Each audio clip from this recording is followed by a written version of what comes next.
Yeah, you know what it is. White and purple, white and purple, white and purple, white and purple. Yeah, you know what it is. White and purple, white and purple, white and purple, white and purple. Yeah, you know what it is. Collinsville High School, a champions.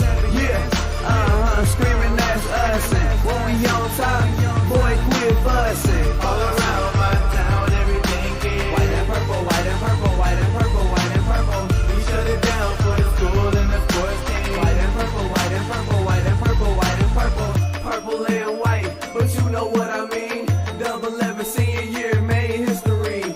Football, we took it to the playoffs. Collinsville, white and purple, yeah, we are the K-House. I said the K-House, the school of champions. We laugh a lot, we rap a lot. I'm at I'll be an Indian again. I'm telling them that Collinsville is where it's at. So when we on the field of court, they better be aware of that. They scared of that. Of course, look at the ceiling. What up, Mr. Floyd? Yeah, it's Collinsville. And yes, I'm glad to say that I'm a K-Hawk. I'm about to graduate.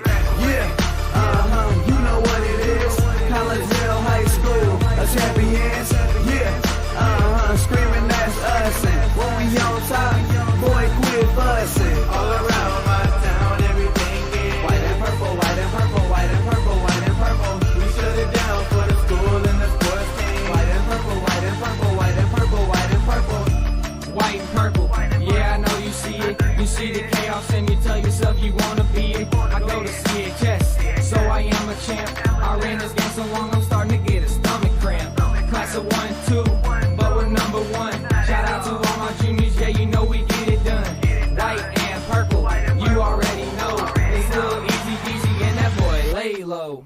Yeah, you know what it is. Collinsville High School, a champions. Yeah, screaming that's us. And when we on top, boy, quit fussing. All around my town, everything is white and purple, white and purple, white and purple, white and purple. We shut it down for the school and the sports team. White and purple, white and purple, white and purple, white and purple. I'm about my white and purple, Scarface and DJ Screw. We on the peak of the mountain, best at what we do. Yeah, we the champs, homie, but we ain't selling shoes. These boys bleeding purple, call us the cheapest crew. They don't gotta do it big, cause I don't play with sports. I play my cards right. Now a good report. When Dub 12 comes, it's time to roll off. I'm in the back cause everybody rolling with me. K-Hawks. Yeah, you know what it is. Look, all the freshmen, boys, High school, champions. yeah, they know what it is. All around my town, everything is White and purple, white and purple, white and purple, white and purple. we shut it down for the school and the sports team. White and purple, white and purple, white and purple, white and purple. Yeah, you know what it is. Collinsville High School, a champions. Yeah, screaming that's us. And when we on top, boy, quit fussing. All around my town, everything is white and purple, white and purple, white and purple, white and purple. We shut it down for the school and the sports team. White and purple, white and purple, white and purple, white and purple.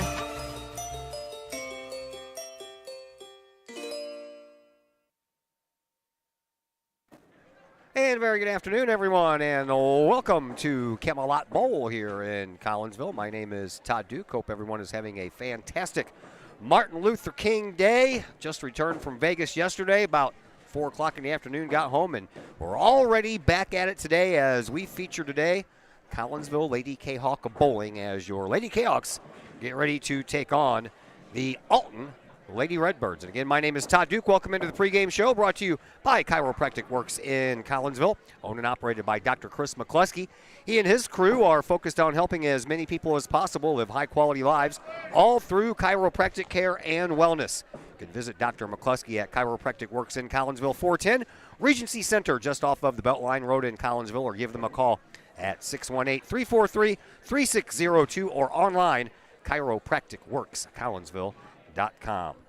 Winter sports are winding down. The boys bowling team already in their playoffs. They finished in 4th place in their regional competition on Saturday at Salem. They will take bowl next here this coming Saturday morning at 9 o'clock in sectional play. But we are here to cover the girls, who have just about 2.5 weeks or so left before they begin their playoff push. Collinsville coming into this one with an overall record of 7-2 in head-to-head matchups in the Southwestern Conference under their head coach Sean Hay, who's in his 23rd year as the bowling head coach at Collinsville High School. 242 wins on the girls' side, just 58 losses. Of course, the 2010 championship in the state of Illinois belonged to Coach Hay and his Lady Kahok bowling team. Alton, they are coached by David Mayer. He is in his 7th year and has a 15-66 record. Alton struggling this year as they come in at 1-6. Belleville East, they are in first place. They play tomorrow at Edwardsville. That's their final Southwestern Conference matchup of the year. Right now, the standing sheet has Belleville East in first place with a 7-1 record. Collinsville has a 7-2 record and sit in second place, but this also has to factor in the Southwestern Conference tournament, which 2 rounds have already been played earlier this year, and Collinsville, after those first 2 rounds, is in first place in that tournament, and the final 2 rounds will take place on the last day of this month and then February 1st, and then we'll find out who the Southwestern Conference champions are. Lady Cahoks are coming off of a win Wednesday at St. Clair Bowl versus O'Fallon. They won 2-1 and won head-to-head matches 10-5 out of the 15. Olivia Montgomery had a team-high 234 in Game 1. Sophie Totleben had a 230 in Game 1 as well and a 225 in Game number 2. Those were the only scores over 200 for your Collinsville Cahawks. Alton, they're coming off of a loss at Bel Air Bowl versus Belleville East on Thursday. They lost all 3 matches and won only 1 of the 15 head-to-head matches.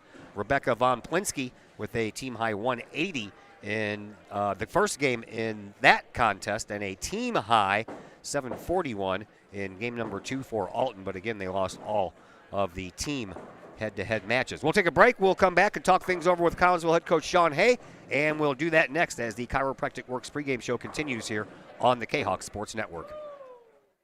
The Ortho Gold TRT tissue regeneration machine is revolutionary new technology. It's known as a shockwave machine. In the hospital setting, it's lithotripsy. The machine looks sort of like an ultrasound head, but it's much different technology. It drives sound waves into tissue at 3,500 miles an hour. It's a 3 to 5 minute non-invasive treatment. This is revolutionary technology. It's great for acute, which means, injured tissue. New injuries per se, also chronic conditions. We have many people who have canceled knee replacements and shoulder replacements and treated lots of plantar fasciitis, foot, ankle problems. Overall, the OrthoGold TRT soft wave machine is revolutionary technology. We've been very excited to bring it to our practice, and we've already helped a tremendous amount of people with it, and we're looking forward to helping a lot more.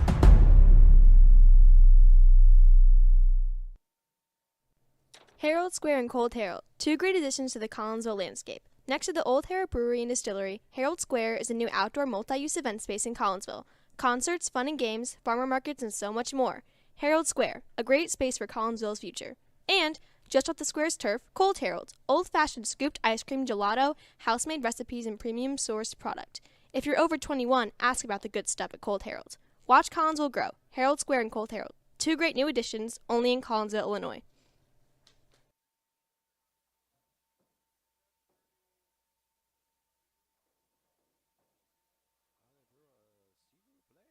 Hello, everybody. This is Mike Ogle with Ogle Auctions, and we hope you are enjoying tonight's game, and go Cahawks.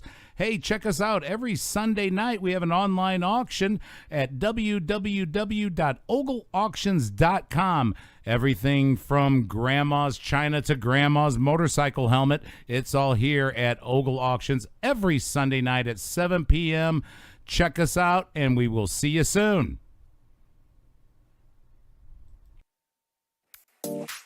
My name is Rayshawn Taylor, collegiate basketball player at SIUE. At the end of January, I had an ACL injury. I've been searching for ways to come back as best as I can after the construction. Dr. Chris introduced me to the soft wave machine. I'm gonna be honest, at first I was kind of scared because I didn't want it to shock me and hurt me too bad. And I had heard something about it, and I did my research on it, and it turns out it didn't actually hurt. It just was a good pain. It just finding where it hurts to promote the healing, and that's exactly what it did. I've actually had this surgery before.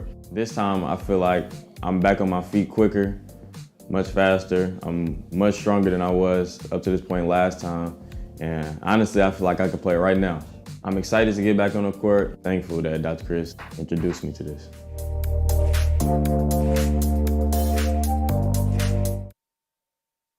And once again, we welcome you back into the Chiropractic Works pregame show here on the Kahok Sports Network. We're getting ready to follow the Lady Kahok bowling team today as they take on the Alton Lady Redbirds. Joining us now is Collinsville's head coach Sean Hay. How you doing, Coach? Doing great.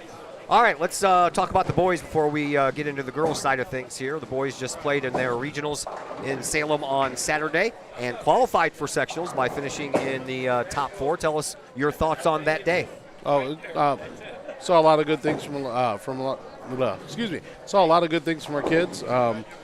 We had a couple of bowlers struggle a little bit with the shot itself, but for the most part, we're looking really, really good right now. Our spare game is on point. I'm liking where we're heading going into this week. So you had a team finish in 4th and Brandon Campbell finish in 4th as an individual. Talk about Brandon's day. Brandon was pretty much on it. The one game that he shot that was just a 200, 201. Just a 201. Just a 201 was, he had the first 5, starting the second half, he had the first 5 shots, 10 pins. And we were trying to get a good ball reaction that we liked. We finally decided to go back to the ball that was working in the morning and just make a big move, and he started going off again. So we eventually switched to a different ball later, but ultimately his spare picking kept him in play. Talk about the regionals, or excuse me, the sectionals coming up Saturday right here at Camelot Bowl. What does that mean to you, and how important is that for you and your team?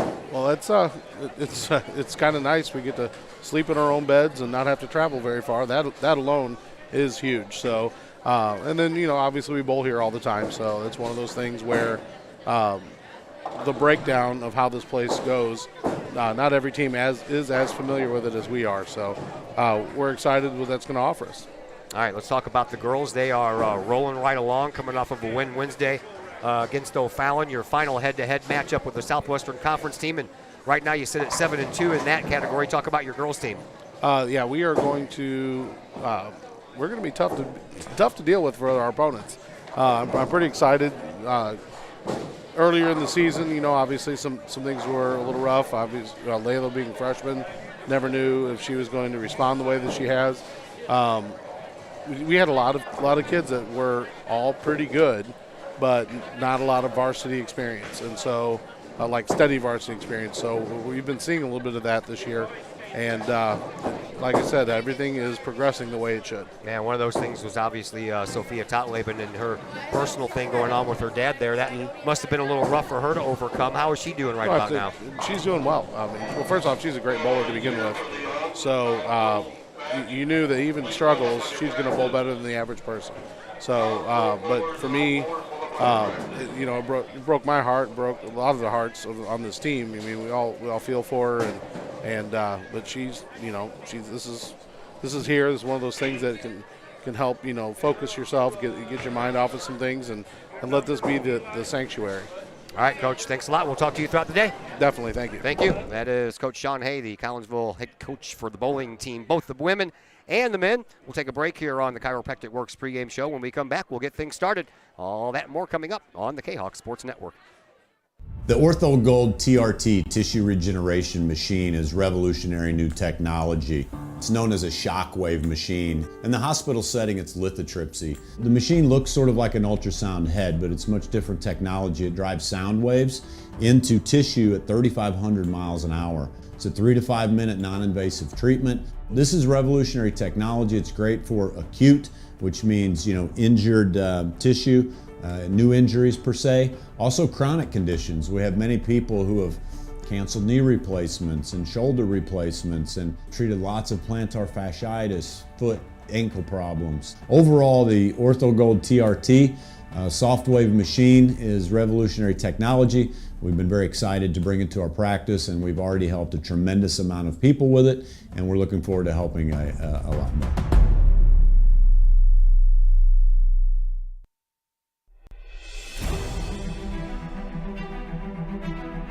At Visionary Wealth Advisors, we empower you to see your future before it's your future, to create your inheritance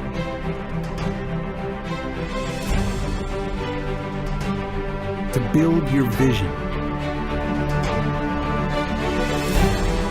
to anticipate the known and unknown, and to find potential in both, and build new dawns. Visionary Wealth Advisors. Visit Brad Keene at his Collinsville office at 106 North Clinton or call 618-467-8420. Got vinyl? Rich's Record Emporium in Uptown Collinsville can take care of all of your vinyl needs and more. You can peruse through thousands of records, from country to hard-to-find jazz, and classic rock is always in stock at Rich's Record Emporium. Used vinyl, new vinyl, and hard-to-find vinyl. Don't forget to check out the audio room at Rich's, where you can check out the latest in audio gear, from new top-of-the-line speakers to turntables and receivers, plus all of the accessories. Rich's has t-shirts, record cleaners, turntable needles, wall art, and so much more. If you can't find what you're looking for at Rich's, they will do their best to find it for you. Don't forget to mention seeing this ad on the Kahok Sports Network for a 10% discount at checkout. Rich's Record Emporium, 131 West Main Street in Collinsville, or call 618-795-1333 or online at richesrecordemporium.com. Mike's Automotive in Collinsville is a T3 certified tire dealer and so much more. Sure, Mike's Automotive has tires. They can also help with making sure your entire vehicle is road ready, from belts and hoses to preventative maintenance like oil changes and tire rotation. Plus a lot more than that. Mike's Automotive has 3 locations to choose from. Mike's Automotive in St. Louis and Millstadt, and Mike's Automotive in Collinsville at 1150 St. Louis Road, just blocks from the high school. Or call Mike's Automotive at 618-345-0611. Mike's Automotive in Collinsville. And once again, we welcome you back to Camelot Bowl here in Collinsville. And we are just about ready to go with this girls' match between Collinsville and the Alton Lady Redbirds. Lane 29 needs to come back on before anybody gets going, that's for sure. You guys still got a lane out over here. All right, let's take a look at the starters, shall we? How about for Alton? We will begin with Ava Talby. She is a sophomore. Bowler number 2 is Shalice Jarrett. She is a junior. Jalen Derking is a senior. Rebecca von Plinsky is a junior. And Clara Veloff is a junior. For Collinsville, Olivia Montgomery will be in the number 1 spot. She is a junior. Layla Jaco, is a freshman. She bowls in the number 2 spot. Cindy Freeman, a senior, bowls in the middle spot. Casey Buckman, a sophomore, bowls in the number 4 spot. And bringing up the rear for Collinsville is Sophia Totleben, a senior. Waiting for lane 29 to turn on over here. That's where we are, lane 29 and 30 for Collinsville versus Alton. And looks like they're going to wait for lane 29, but lane 30 is going to go ahead and go. And Olivia Montgomery will start things off here for Collinsville, and she'll throw the first ball into the gutter and have a disconcerting look on her face doing so. There goes lane number 29. And Ava Talby is stepping up. She's ready to go. Lane 29 and 30, the 2 on the left of your screen that are lit up. Lanes 31 and 32 on the right side of your screen. That would be the JV girls. As Talby, we're off to an auspicious start here as Montgomery throws one in the gutter, and then Talby almost does the same thing, but man, I just get a couple of pins to fall down. Here is the second one by Livy Montgomery.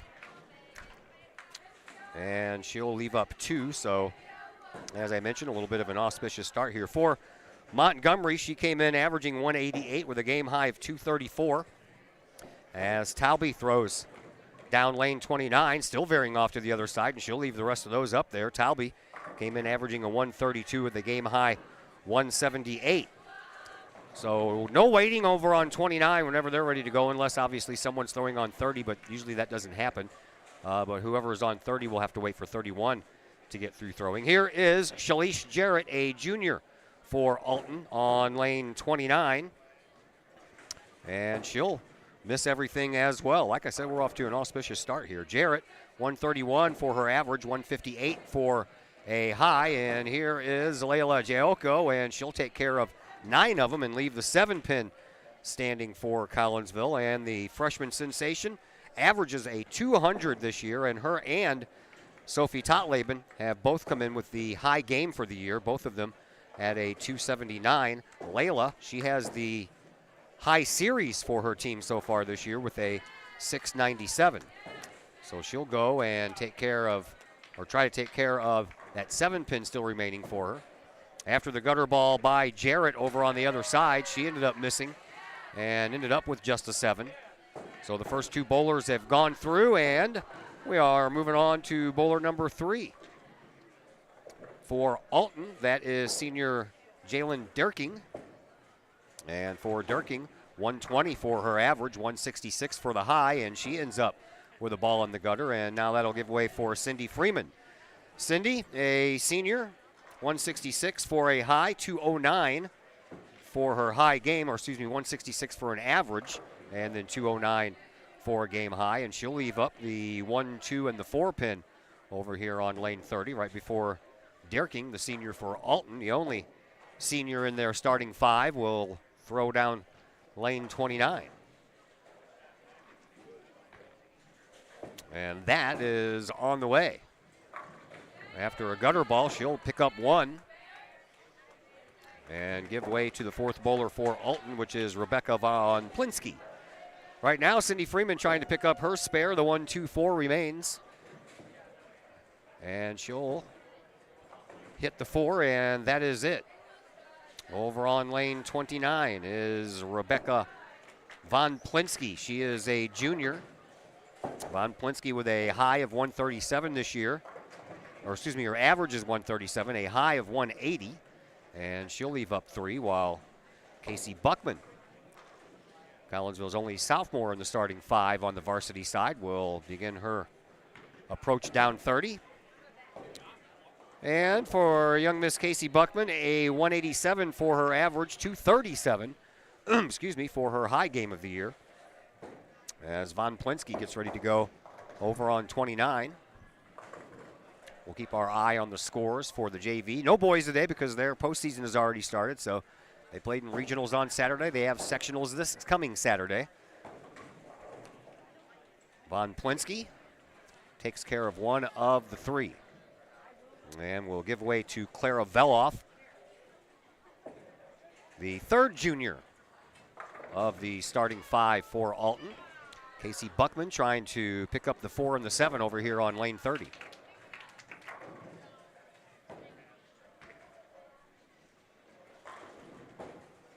And Buckman ready to go. She'll take care of that spare. Clara Veloff on 29 for Alton. Veloff is the high in every category for Alton. She has the highest average at 143. She has the highest game at 230 and the highest series at 481, and she'll leave herself a mess down there on 29 to clean up. Here is Sophia Totleben. Totleben on lane 30 launches her first ball of the day. She's the anchor for a reason, and that's the reason right there, is she'll pick up the only strike so far here in this first frame. While Veloff will try to pick up a spare, and she will not. She'll leave 3 standing.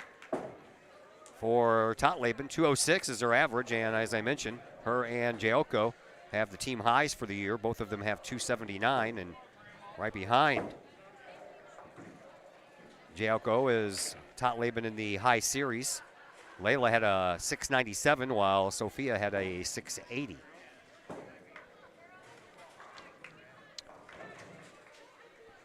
Waiting for the pins to reset on 30 before we can get frame number 2 going on 30. But meanwhile, Olivia Montgomery over on 29 will get things going for the Kahawks. It's on the way and misses the head pin again. She'll get it figured out, don't worry. Talby, the sophomore for Alton on lane 30. That one's right down the middle and leaves up 3. We have a busy week coming up this week. Just got back from a little jaunt to Las Vegas to see my stepdaughter get married, and that was a lot of fun. First time I ever been to Vegas. I probably won't go back. Here is Montgomery on 29, picking up her spare, and no, the 10 pin will stay. Talby on 30. She'll miss that one because that one's heading for the gutter. We are in the second frame here of game number 1. Vegas was all right. I've never been before, so it was kind of cool to say I've been there, but it's a very, very busy place. And when you're getting to be my age, you're not wanting to be that busy. Here's Jayoko on 29 for Collinsville. She'll take care of 8. She'll leave herself a little bit of a sleeper with the 2 and the 8 still standing. Here is Shalice Jarrett. Jarrett on 30 for Alton. Lets it go, and she'll hit the 3-pin first and leave up the 1, 2, and the 4 afterwards.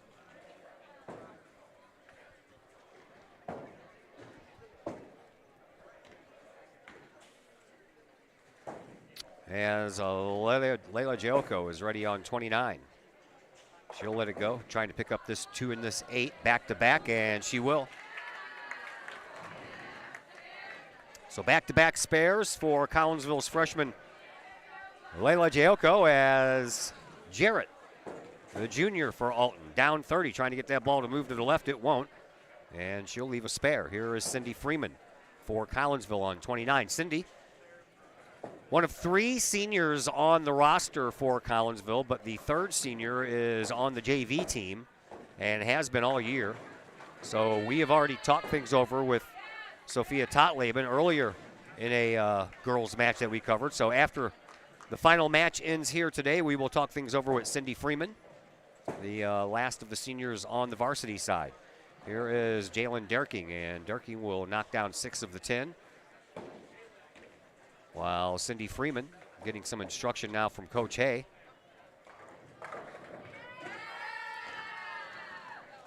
Maybe leaving the, trying to do some hip action there, but leaving the hip open too much. That was the indication I got anyway, but what do I know? I'm a novice bowler. Here is Freeman trying to pick up her spare on 29. She has the 1 and the 3 left, and she'll take care of that for her first mark of this game. Here is Derking on 30 for Alton, trying to pick up her spare, and she will. That is the first mark for Alton here in the first 1.5 frames.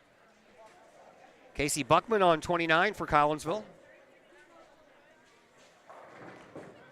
She had an open frame she had a spare her first time up and just missed a strike. That 10-pin would not fall despite a couple of pins spinning around it. Rebecca Von Plinsky, the junior for Alton, on lane 30. JV girls look like they're stuck. Lane 32 is not bringing down some new pins. That one looks pretty good there for Von Plinsky, and she almost got that strike. Here is Casey Buckman over on 29, trying to pick up that 10-pin.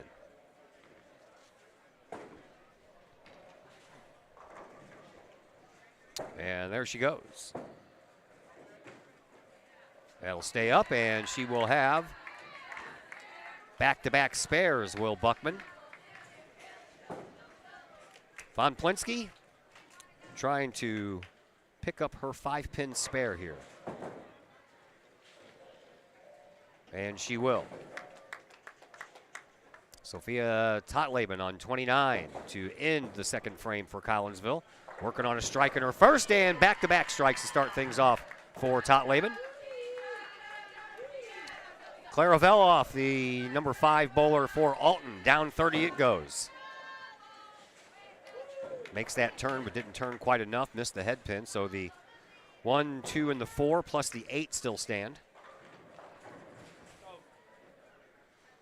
So Collinsville finished with their second frame. Right now standing at 122 total pins.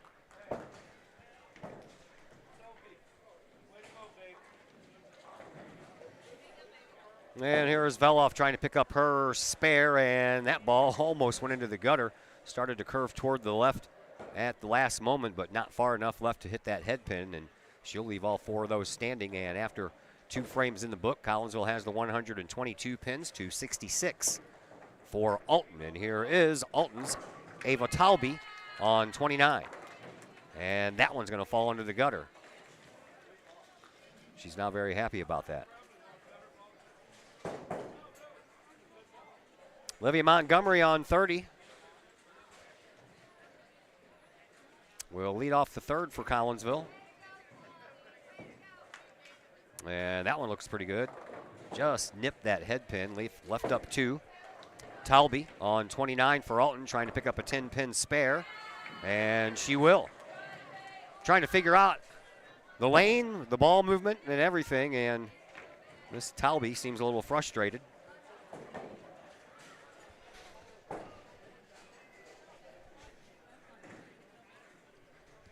Still can't get all the stuffiness out of my right ear after that plane ride yesterday back from Vegas, man. I tell you what, that was rough. Lots of turbulence during that flight. Here is Montgomery on 30 trying to pick up her spare. And she will. Shalice Jarrett on 29 for Alton lets it go. And hers is hugging that sideline.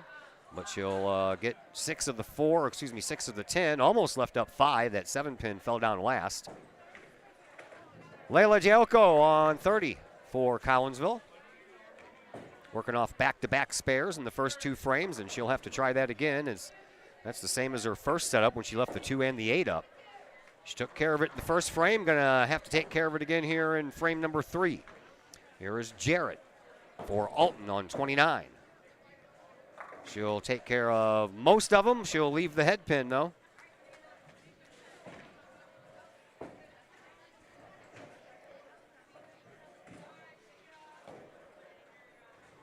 Joko down 30.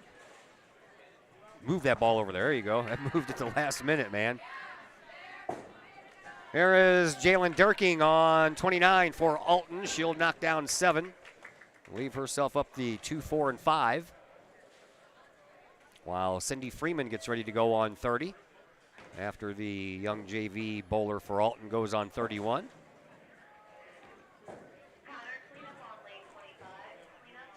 Here is Cindy Freeman.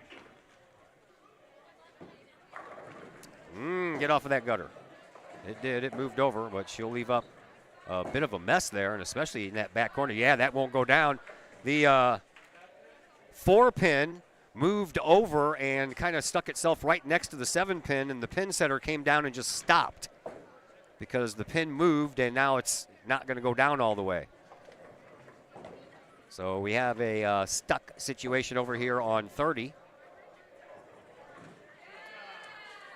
Durking got 8 of the 10. This is Von Plinsky over on 29 for Alton, and she'll pick up the first strike of the day for the Alton Lady Redbirds. They're going to have to get some human help down there on lane 30. Clara Veloff on 29 for Alton will keep things going for the Lady Redbirds while the Lady Cahoks are kind of stuck. And Veloff will have back-to-back strikes. How about that?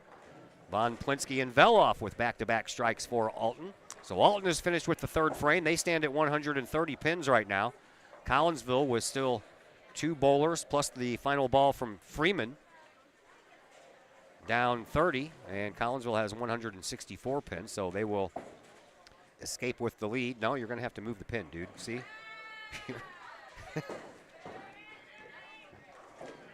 The 4-pin got knocked back and stood right next to the 7-pin. Not enough room for the pin setter to come down and grab it.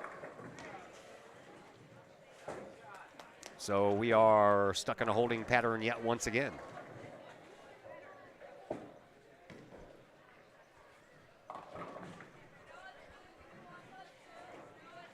And we wait. Over on the JV side, Lady Cahawks are in the lead, 247 to 91.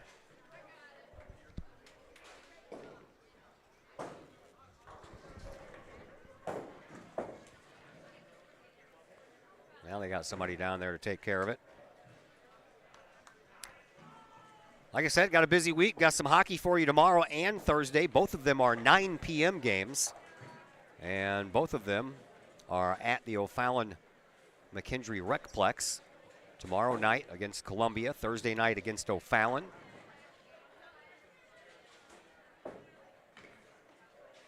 And then we may have some basketball for you on Friday as well. We may. By the way, I got here, and a couple of the bowlers from the boys team, they work here. Connor Hartman, of course, his grandparents own, operate, and run this place, so you knew he'd be here. But Ben Sloan is also working here too. Now we are ready to go. Cindy Freeman will step up and try to complete this spare over on lane 30, and we can get back to business here. Freeman's got a bit of a mess to deal with, though. She's got the 1-5 sleeper, which she takes care of, and how about that? After all that, she came back and got that spare. So now Casey Buckman and Sophie Totleben still have yet to throw before we finish up this third frame.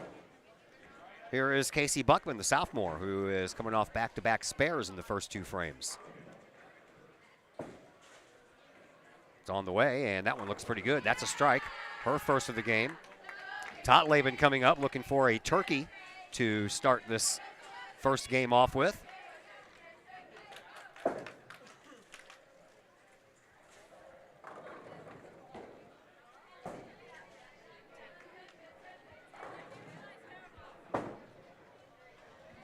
Totleben getting herself ready as soon as the pins drop. We're having some problems here on lane 30, aren't we? First it was 29 not wanting to come on. Now 30's just acting up.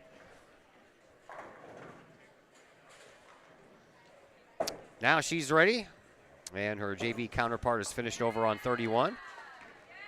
Here is Totleben's throw down 30. Curve that in there. Whoa, oh, left up the 2 and the 8. She's trying to use the playbook of Layla Jayoko, and I'm sure that Totleben can do the same. So her first non-strike, trying to turn it into a spare.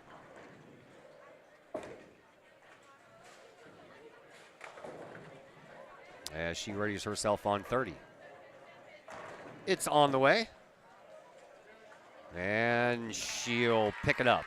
After 3 frames in the book, your Lady Cahoks are up 214 to 130. As they switch lanes, Collinsville will head to 29, Alton over here to 30.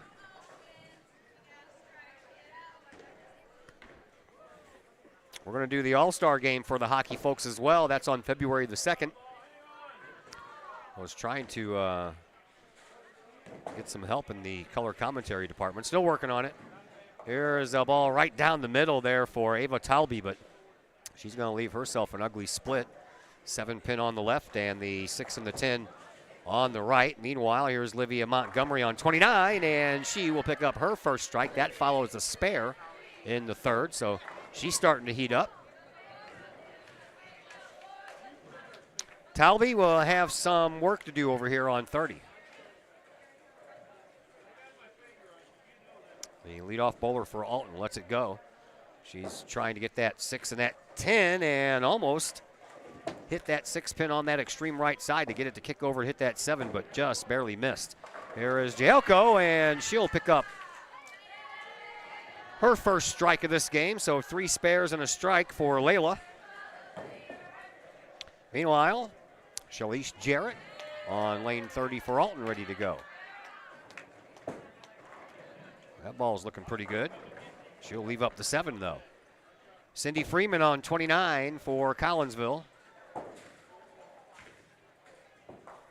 Freeman trying to figure out her throw. It curves over, but still misses that head pin. She's just a little off.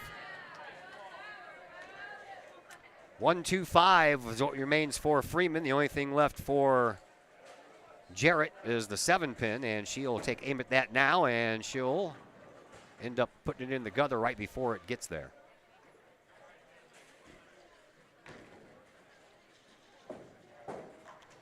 Freeman on 29.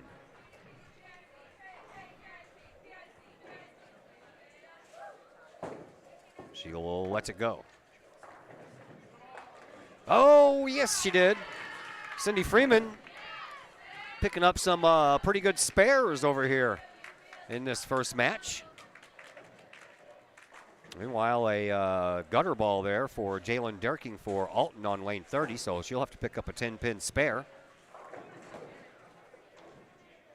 While Casey Buckman is ready to go down 29. Here it goes. Nice entrance, and couldn't get that 7 to fall. Here's Durking with a 10-pin spare, and she'll throw another gutter ball and get nothing for frame 4.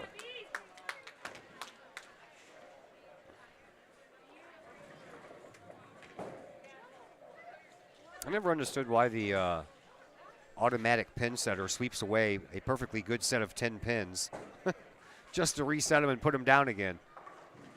Never understood that. Casey Buckman trying to pick up number 7 pin on lane 29.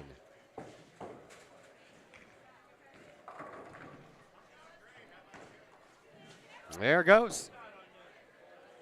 Stay on there. Oh, just at the last minute, it fell off into the gutter. So Freeman will have, or excuse me, Buckman will have her first open frame. Here is Clara Veloff for Alton. Trying to get that ball to move over to the left. She'll leave up 4. Scattered all about. Well, Sophia Totleben on 29 readies herself. And here is that throw. That one looks good as well. Ooh, but she'll leave up the 10 pin. So after a strike in the first 2, she'll be looking for a spare here in frames 3 and 4. Veloff, or excuse me, this is Von Plinsky. We haven't got to Veloff yet. Von Plinsky on lane 30 has 4 pins left. And she'll take care of all of them except 7. That was a nice try. Here's Totleben on 29 trying to pick up the 10 pin, and she will fall into the gutter. So back-to-back with Buckman and Totleben. Totleben left the 10. Buckman left the 7. Both of them had their ball fall off into the gutter right before it got there. Here is Clara Veloff on 30 for Alton. Missed that head pin and left up the 1, 2, and the 4.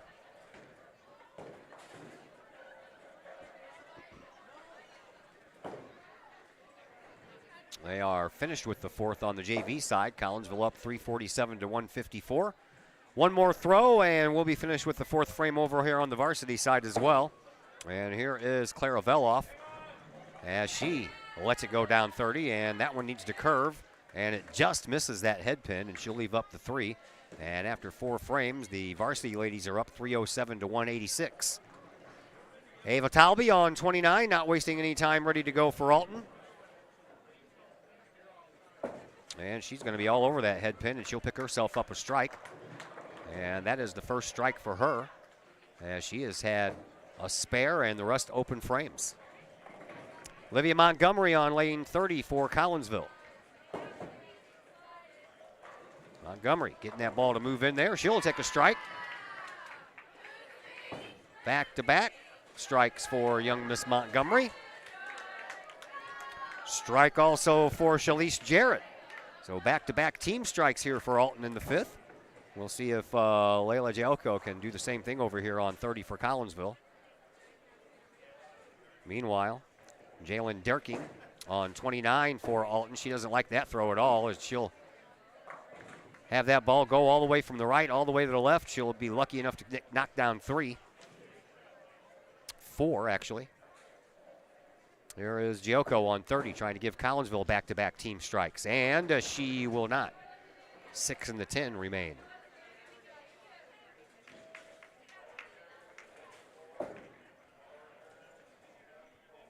On 29, there is Jarrett trying to pick up her spare. She will not. Giocco on 30 for Collinsville. Got a 6 and a 10 left up there for her, and here is that try. And she will have that one fall off in the gutter as well. Wow.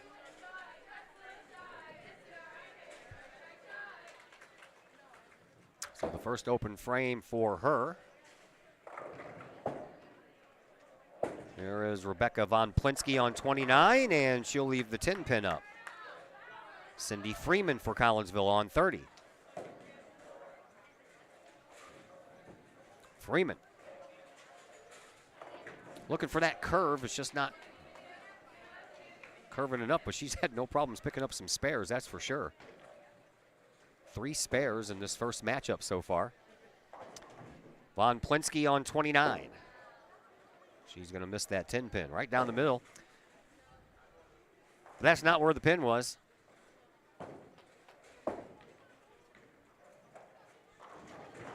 Cindy Freeman on 30, trying to pick up her spare. She's got the 2 and the 5 left.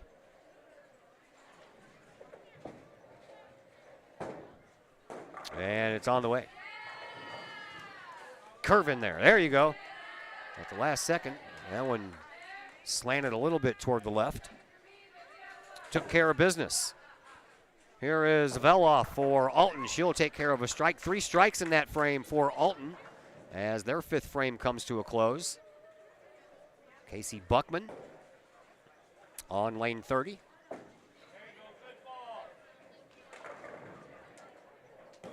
She's ready to go.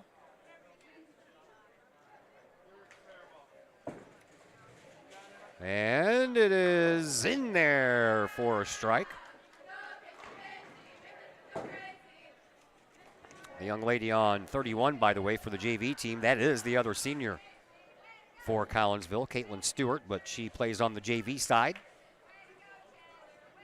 As she tries to pick up a spare right before Totleben, and she does, right before Totleben tries to pick up her strike, but once again, we're waiting for the pin setter on 30 to cooperate.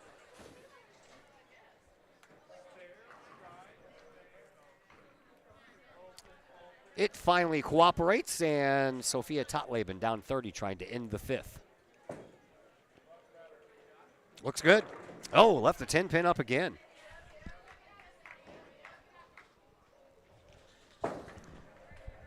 So let's hope that we fare a little bit better this time.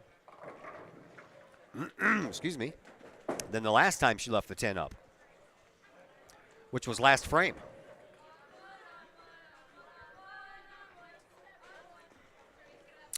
Here we go with try number 2, and this one looks a little better. That one's going to stay up, and Sophia will pick up her 2nd spare to go along with 2 strikes and that open frame in the 4th. Kahawks and the Alton Lady Redbirds will switch sides once again.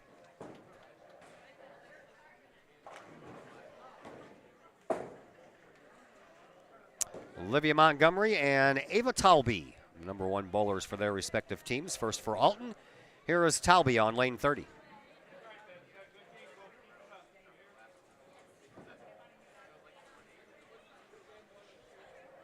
Barely missed that head pin. Montgomery on 29 for Collinsville.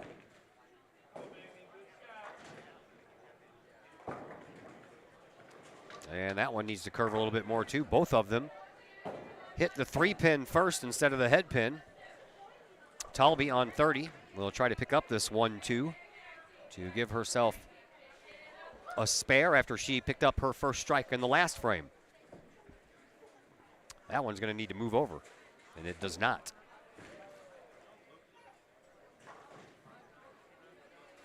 Coach is telling her she turned her upper torso too much on that one. Here's Montgomery on 29 for Collinsville. With the boys not playing, you know, the coaches, they can really concentrate on the girls here tonight. Montgomery will miss the head pin and take care of the other 2.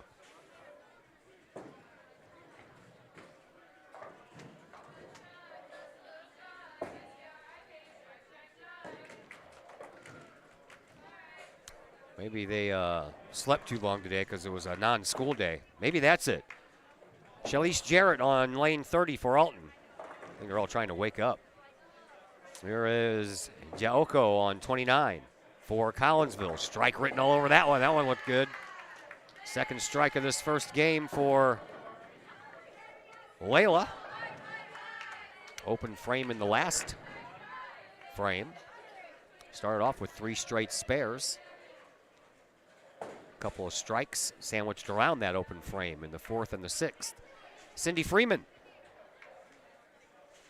up on 29 for Collinsville, looking for her first strike. She has 4 spares in a row after starting off with an open frame, and that one misses the head pin as well. She's just off a touch, just a touch. But now she has the dubious distinction of trying to pick up this 1-2-10 split. Call it a split. Here is Shalise Jarrett trying to pick up her spare. She has up the 3, 6, and the 10.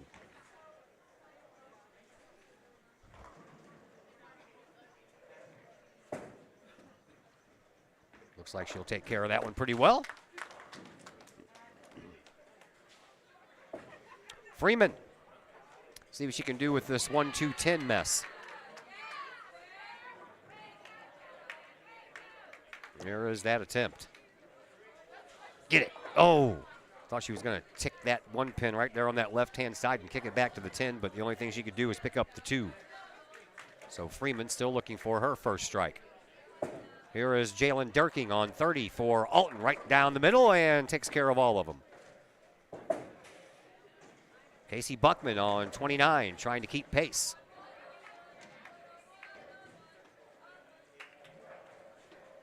Here is Buckman's throw. That's how you keep pace, or even better.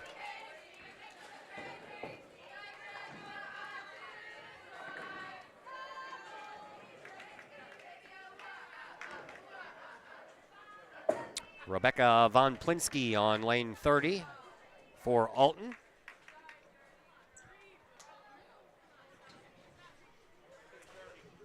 You know what, Dakota? You don't have to watch, dude. Von Plinsky down 30. Oh, she leaves a mess as well. Here is Totleben on 29 for the Lady Kahawks. Ooh, left up a small. Little split over there on the right-hand side. Not impossible to pick up, especially for someone of Totleben's skill set. 3 in the 10, the only thing standing in the way of a spare for her. Von Plinsky over on 30 went to grab a new ball to try to pick up her spare, but she's going to let Totleben go first.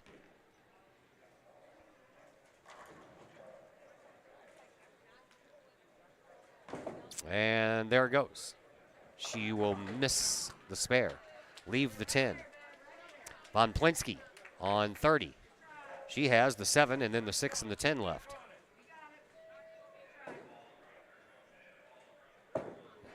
On the way, and she is going to take care of the ones on the right, which was the plan all along.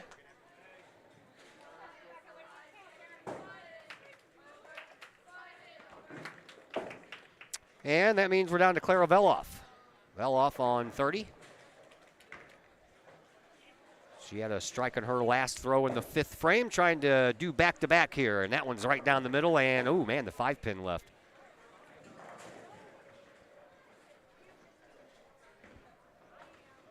I just never understand why people, they see something they don't like, they feel like they have to comment on it. Dude, if you don't like bowling, turn it off and watch something else.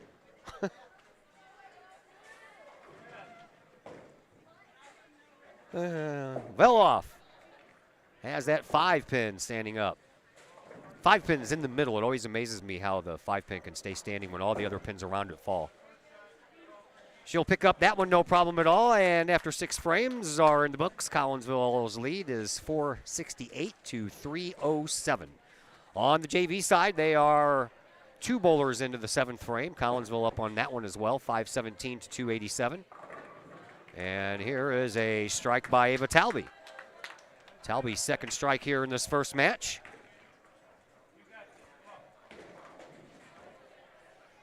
Olivia Montgomery will try to do the same after the young lady on the Alton JV side, down 31. She lets hers go.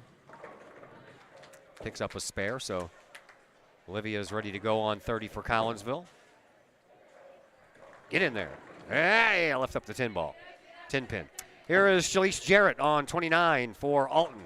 That one looked pretty good, but she'll leave up that right side. Montgomery still has a 10 pin to pick up. These 10s and these 7s have been kind of hard to pick up here today. Montgomery trying to pick up her 2nd spare in this first match. She had back-to-back strikes in the 4th and the 5th. That's good for a spare. Jarrett trying to pick up a spare on 29 herself. And here is that try. She'll take care of it.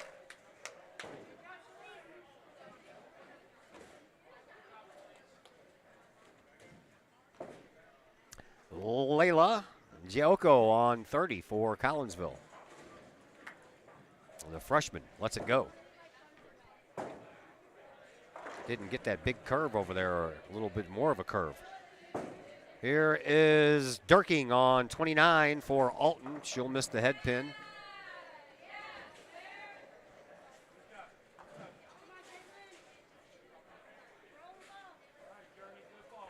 So Layla Jayoko on 30 will go first. And here is that try. Get over, get over. There you go. Nicely done.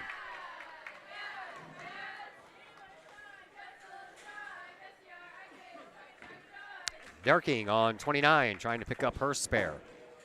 She's got 7 pins left down there, and she hits that head pin. She'll be all right, but she leaves up 2. As Cindy Freeman for Collinsville gets ready to go on 30.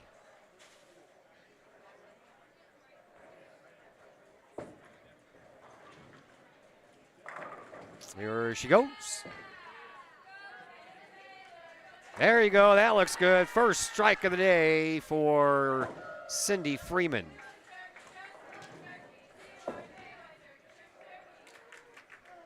Rebecca Von Plinsky on 29 for Alton. Takes care of 7 of the 10.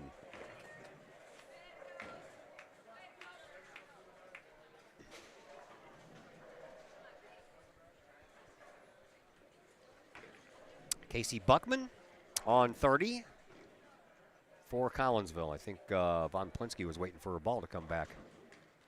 So Buckman will go first. Buckman working on a turkey. Back-to-back spares in the 5th and the 6th, and not in the 7th. Von Plinsky on 29. Has the 1, 3, and the 6 left.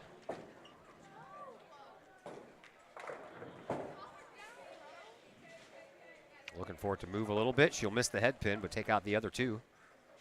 3 and the 10 pin are left up there for Casey Buckman.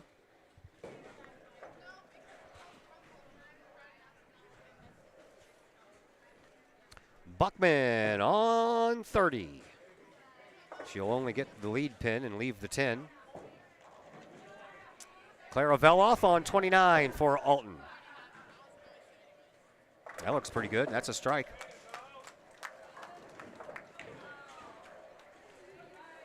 Third strike here in this first match for Veloff. Here is Totleben for Collinsville. She had strikes in the first 2 frames. And since then, a couple of spares and a couple of opens. And she'll leave up the 6 and the 10 pin on this particular try. JV just completed the 7th. Collinsville up 563 to 334.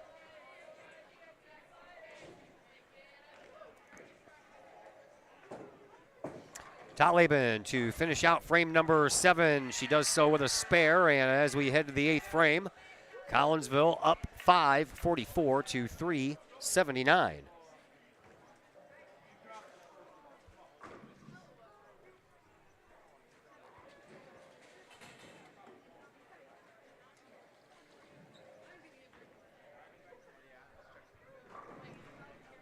So here we go with frame number 8. Ava Talby on 30 for Alton. Down the middle. Oh, got lucky there because that 7 pin looked like it wasn't going to go down for a minute. Olivia Montgomery on 29 to start off frame number 8 for Collinsville. That was looking good, but the outcome, not so much. I believe that's the 5 and the 10 pin left.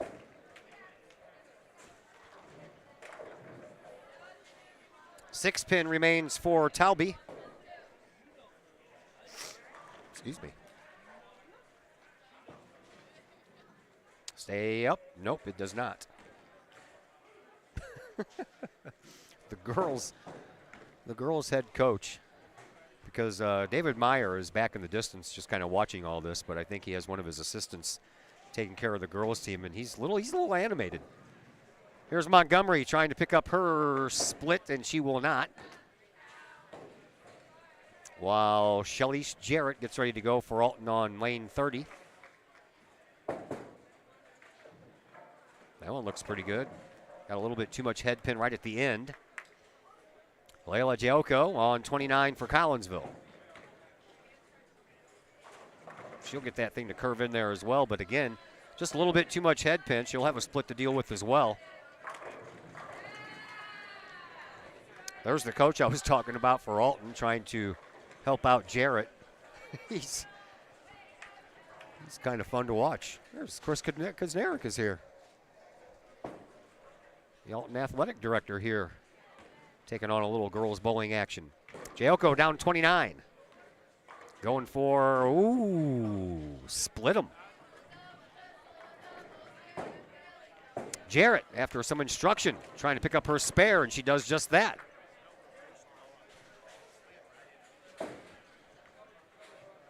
Cindy Freeman on lane 29 for the Kahawks.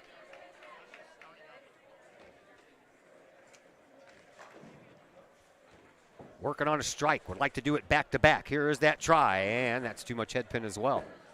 Well, let's lift the same thing up that Layla left up in her last frame.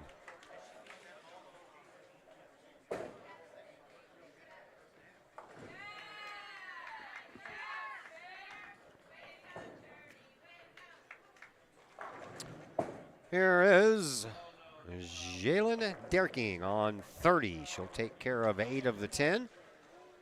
A little bit better of a chance there than what Cindy Freeman has on 29. Cindy has the 4 and the 7 plus the 9 left. She'll take care of the 2 on the left, which is a wise move by her and her coach.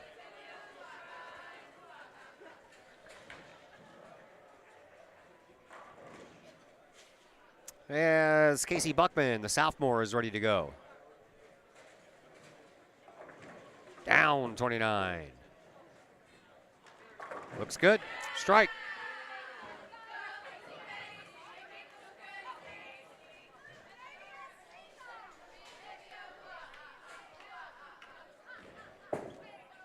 Derking on 30 for Alton, trying to pick up her spare, but she will hit one of the 2. Meanwhile, Sophia Totleben down 29, ready to go. Mason Foley, her boyfriend and one of the boys' bowling team members, right behind me watching. And she'll take care of a strike. Been a while since the first and second frame. So she's finally back on the strike train. Here is Rebecca Von Plinsky. Von Plinsky down the middle with a strike of her own. And that's her second strike here in this first matchup.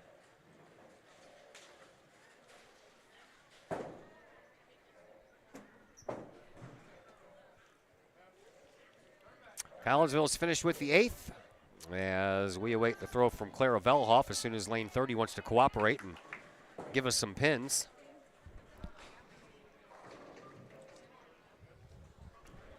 Is there a pin shortage? Is that what's taking so long?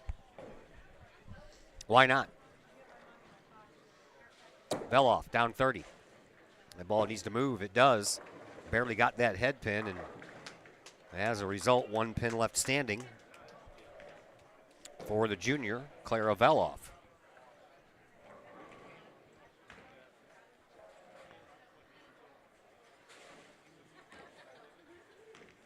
JV game was ahead of the varsity game for a while because we had that situation where the pin setter wouldn't come down all the way because the pin moved and stopped that process. But now the varsity team kind of catching up and going out front here because we have just wrapped up the 8th. Moving to the 9th, Collinsville up 6:23 to 4:54. And the JVers have one more bowler to go before they will head to the 9th. Here is Ava Talby for Alton on 29, and she will take a strike. 4. Okay.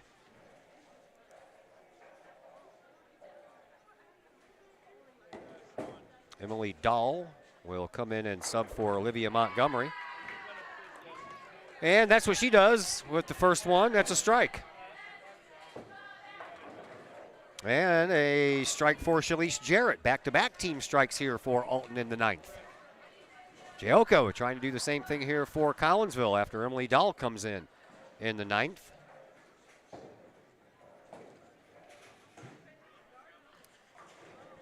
Well, we're once again waiting for the pins to reset on 30. Slowing things down over here, I'm telling you. Usually you think these things go a little faster without the boys being here, and there's no one playing on lane 28. And that one, that 10-pin or 7-pin moved all the way over. Luckily, though, the pin setter was able to grab it. Here is Jelko on 30. Get that ball in there, and no. Both bowlers leave up the 7-pin. Jelko has had a strike in the 4th and the 6th. Thought she had one there. Talby. Or excuse me, this is Derking on 29, trying to pick up that 7 for her and her team. She does. Now Jelko trying to do the same thing over here for Collinsville.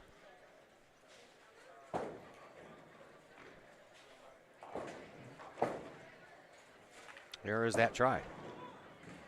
And successful it is.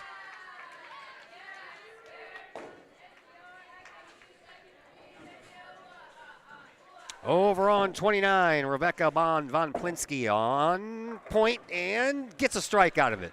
That is back-to-back strikes for the junior Rebecca von Plinsky.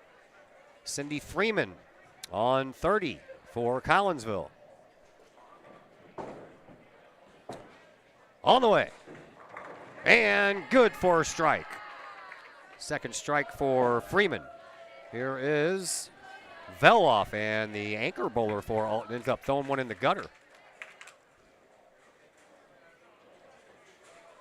She was coming off strike spare before that happened.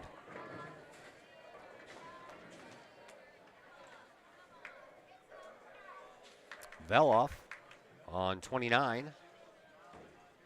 Trying for that elusive 10-pin spare.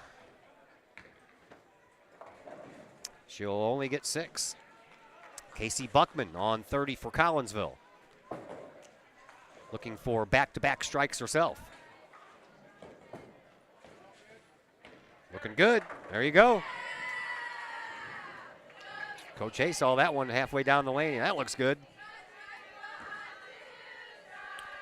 Sophia Totleben will end the 9th for us. Alton's already finished with the 9th frame.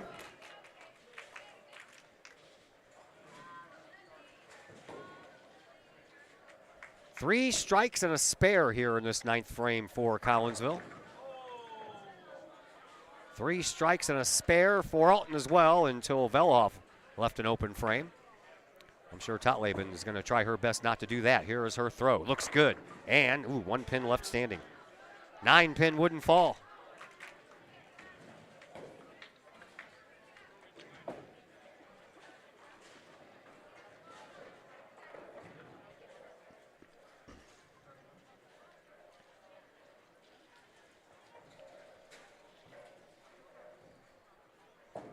Totleben ready down 30. We're going to end the 9th with a spare. How about that? Nice pickup there, Sophia. After 9 frames, Collinsville remains out front, 693 to 520. 10th frame is here in this first matchup.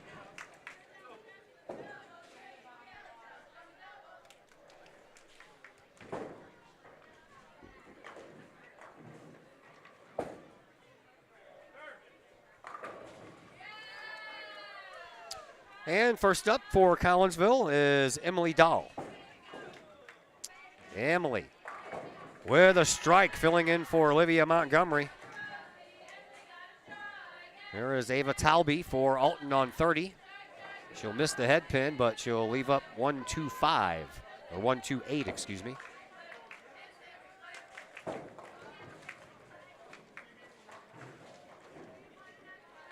Emily Dahl. She is a junior. And ball number 2 here in the 10th frame on its way. Shoo, boy. Everything's wobbling and moving down there. The 7-pin fell last, but looks like the 5 stayed up. And here is, a sleeper back there for Talby. She misses it, so her first game comes to a close with a 117. One more throw here for Emily Dahl, who came in to replace Olivia Montgomery when the 9th frame began. And Dahl will pick up a spare.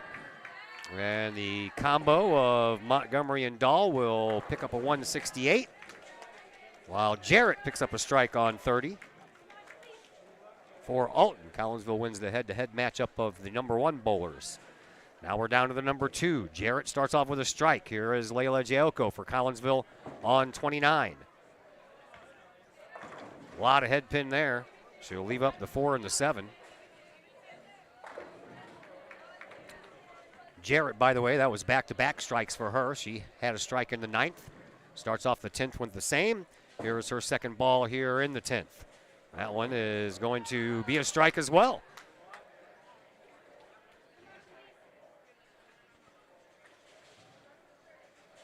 Joko needs to pick up this spare to keep pace on the head-to-head matchup because they're close right now. Joko down 29. She'll take care of the spare and have one more ball coming her way. Final throw for Jarrett here in this first match, coming down 30 right now. And how about a turkey in the 10th and 4 straight strikes for Shalice Jarrett. And Jarrett ends up with a 167. And Joko has one more ball to throw.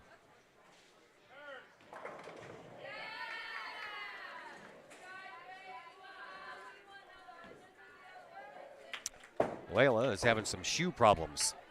So Jalen Derking is going to go up on 30 for Alton, the middle bowler, the number 3 bowler. She'll leave up 4. She does know she has one more ball left, right? No. Waiting for the extra ball to be delivered to her. All right, one more throw for Derking before Jayoko will finish up her 10th frame here in this first match. Derking needs to pick up a spare to keep her 10th frame going. And looks like she's going to miss that head pin. So her day comes to a close. Here is Jayoko. Down 29, needing a strike. She will leave up the same pins, the 4 and the 7.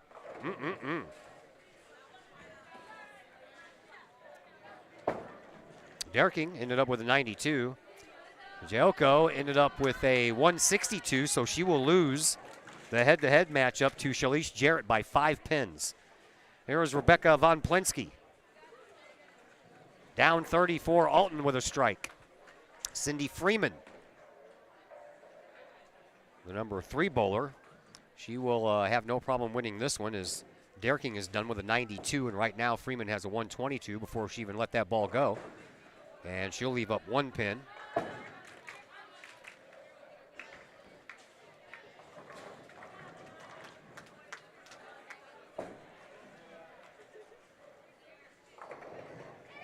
Von Plinsky on 30. After a strike, she has a turkey, by the way. 8th, 9th, and that first one in the 10th. Going for 4 in a row here. That looks good, and she'll take it. 4 in a row.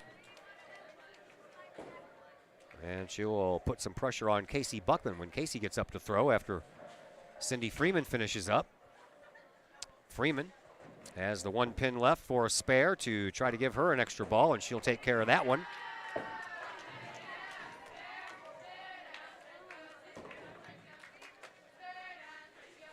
One more ball coming up for Rebecca Von Plensky.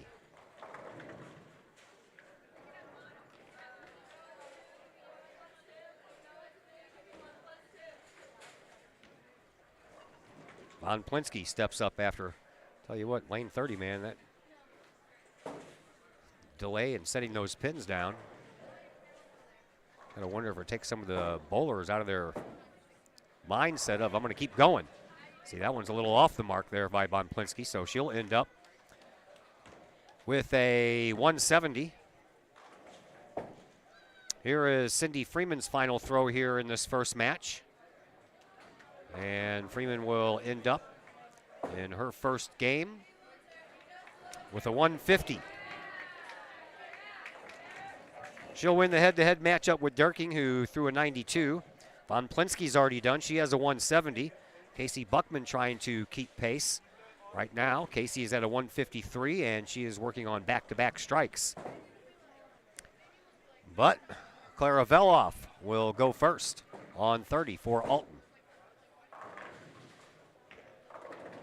She'll leave up the 7-pin. Buckman down 29.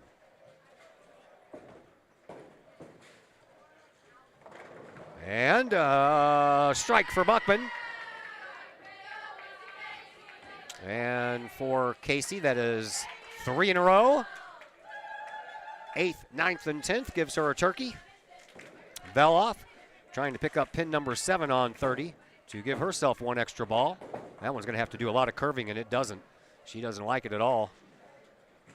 And Veloff will end up with a 122. Buckman down 29 for Collinsville. And she'll leave up the 4 and the 7.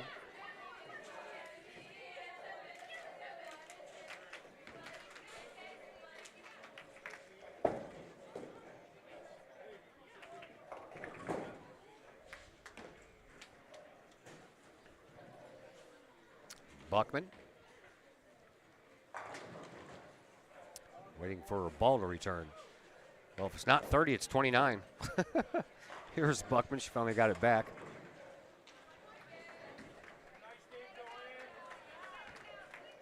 Casey Buckman, the sophomore, trying to pick up pin number 7 to give herself 1 more throw. She's already won the head-to-head matchup, no problem there, and she'll miss that one, and she'll end up with a 201 to Von Plinsky's 170. And now Sophia Totleben, who already has a lead over Clara Veloff, will just finish out this first matchup.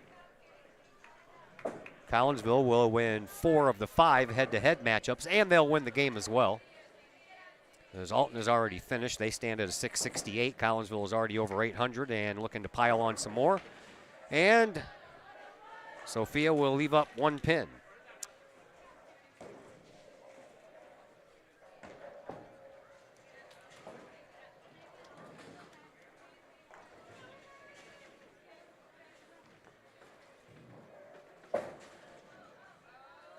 Good thing I wrote that down because it already disappeared for Alton over there.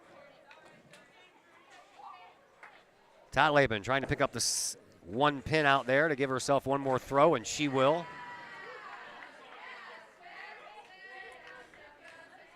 One more ball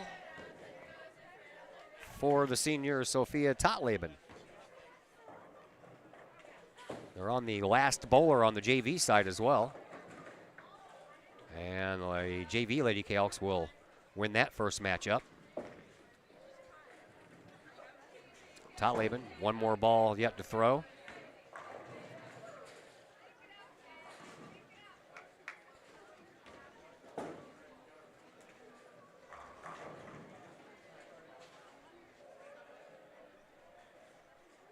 I don't know what she's waiting on. Did she forget she has 1 more throw left? I don't think so. These bowlers don't usually forget that they have throws.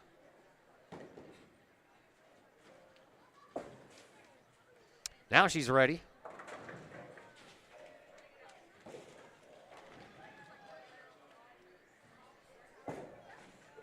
And the final throw is a strike. How about that?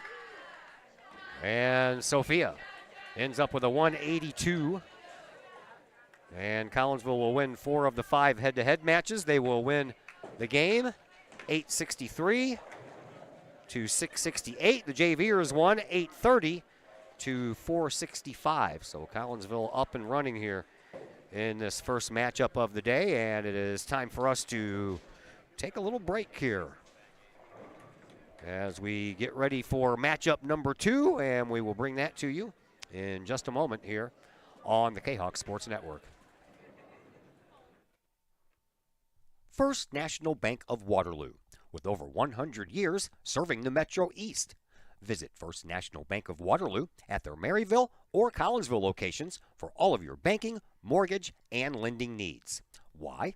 Super low closing costs, low construction loan rates, and they do so much to support our local communities. When you need a loan, call the Collinsville team at First National Bank of Waterloo at 345-1121 or visit their Maryville or Collinsville locations or online at fnbwaterloo.bank. First National Bank of Waterloo, member FDIC, and equal housing lender. Keep your ride shiny and clean with Extreme Details Vehicle Detailing in Collinsville.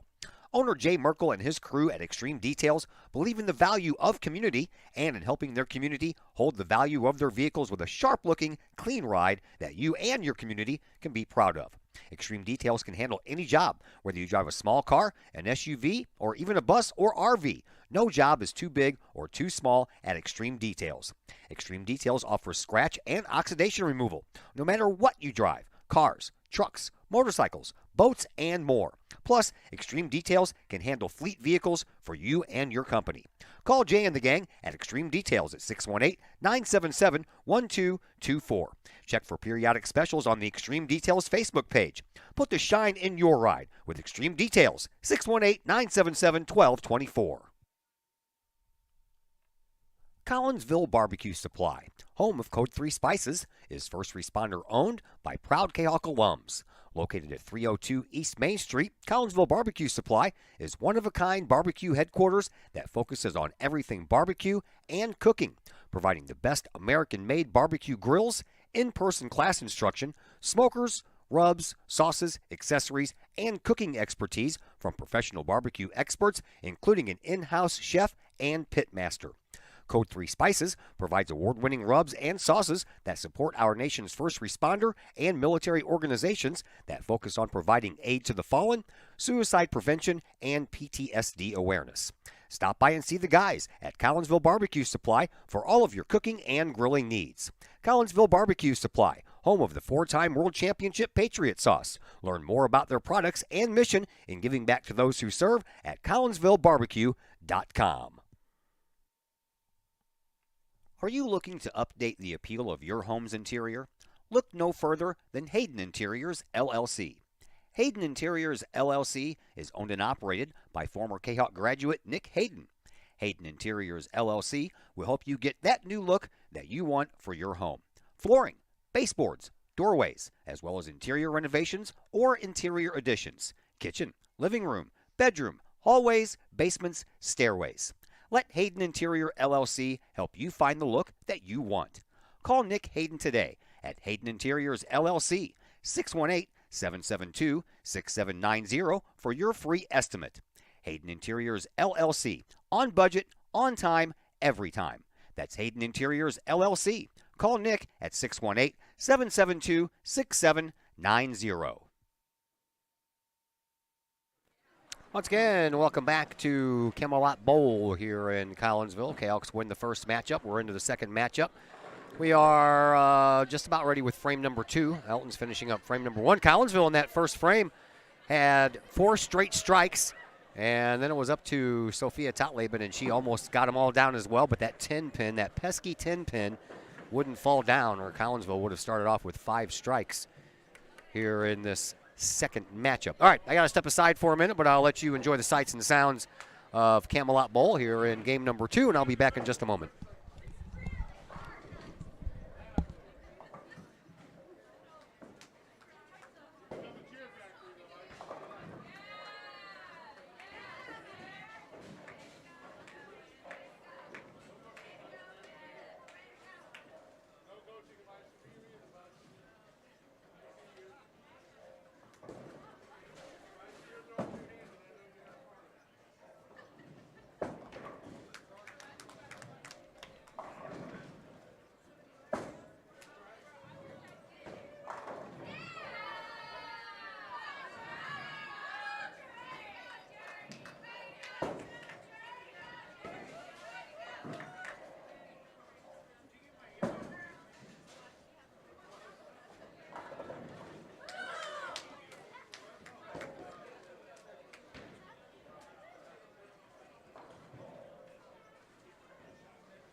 Welcome back.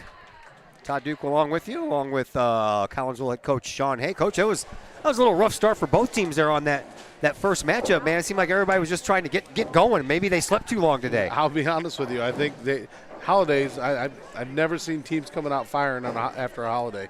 Yeah, that was a little rough to watch there at the beginning for sure. But they kind of picked it up later. Casey Buckman ended up with the highest game of the first one at 201. But it took her a while to get going too. Yeah, it was a flat couple first frames, and I guess they just need to do a little studying before they need to start bowling. Yeah, Cindy Freeman, I was watching her because I'm going to talk to her after this is over with. She was a spare machine there in that first game for a while, and then she started picking up some strikes. Yeah, she's just throwing a little goofy. I mean, this is the first weekend, this last weekend, that the girls didn't have a tournament, and so they had basically the weekend off, and I guess it's just throwing off a rhythm a little bit, but we're going to get this back without a problem. Yeah, I saw you giving her some instruction. You were telling her what she was throwing her hips open too much? Actually, she wasn't opening up enough. Okay. So. All right, well, we'll talk to you a little bit. All right, thanks. Thank you. That is head coach Sean Hay of your Collinsville Kahawks, and let's get back up on the perch here and tell you what's going on. We are almost finished with frame number 2. A little bit closer now, 108 to 102, but Collinsville is 2 bowlers away from finishing up frame number 2, while Alton has 1 bowler left on frame number 2. Tell you what, put about 5 miles a day on my feet while I was out in Vegas, so standing on this chair, somewhat comfortable because of the cushion, but my feet are like, dude, can you give us a break here for a little while? All right, here we are, down 29. That would be Clara Veloff, and Veloff finishes up frame number 2 for Alton, and right now 120 to 120, but Collinsville still has 1 more ball coming from Casey Buckman, and then Sophia Totleben hasn't gone yet either, so Collinsville will come out.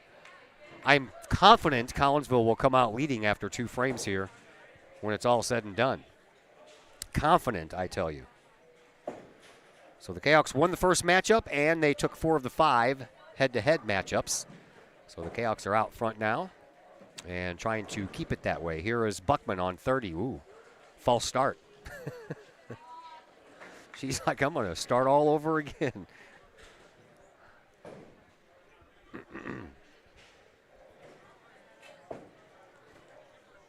I was not paying attention to see if Emily Dahl stayed in for Olivia Montgomery. I'll figure it out here in just a moment, won't I?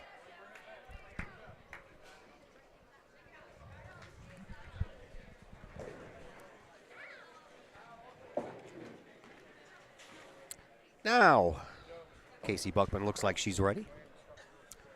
Younger sister of Cole Buckman, who also throws on the boys' team. He's usually the anchor bowler on the boys' side. Here's Casey. There you go. That was a nice pickup there on that spare. Was worried about that 10 pin over there, but she got that ball just on the left side of the 1, and the 1 slid right over and took care of the 10. So here is Sophia Totleben, the only Lady Kahawk who didn't get a strike in that first frame. She picked up a spare after leaving the 10 pin up. And we'll hope for bigger and better things here on the first ball of frame number 2, and she'll leave up 2.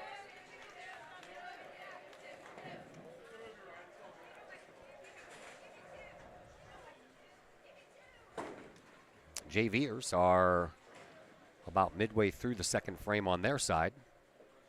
Collinsville is up right now 114 to 49. We were tied at 120 a minute ago with 1 ball left from Buckman, and here's the second one from Totleben. Collinsville is back out in front, and Totleben will pick up the spare, and we will head to the third with the Lady Kahawks up 146 to 120.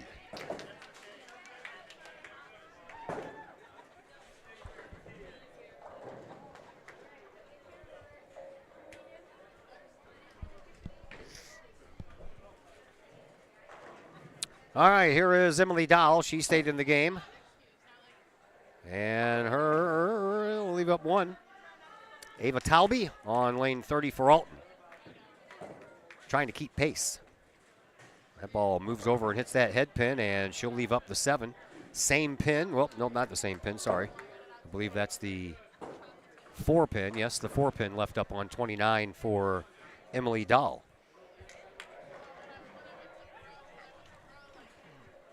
She's ready with her next.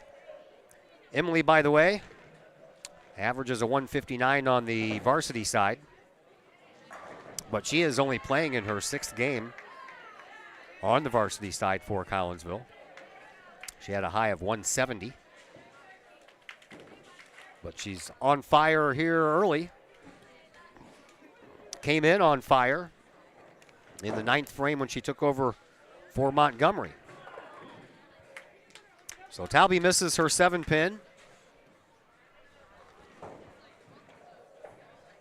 while Dowell picked up her spare. And here is Layla Jaoko on 29 for the Lady Kahawks.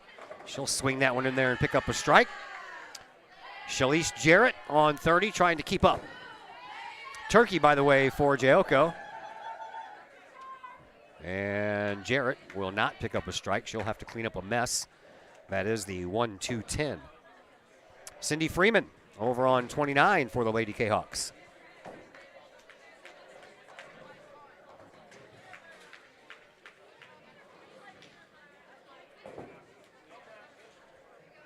Cindy plowed right through that head pin, but she leaves a mess over there as well.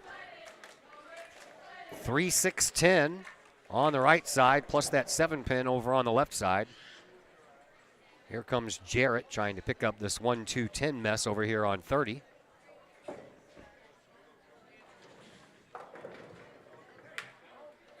And here is that try. She will do it. How about that? All right. Cindy Freeman over on 29 has a mess to clean up.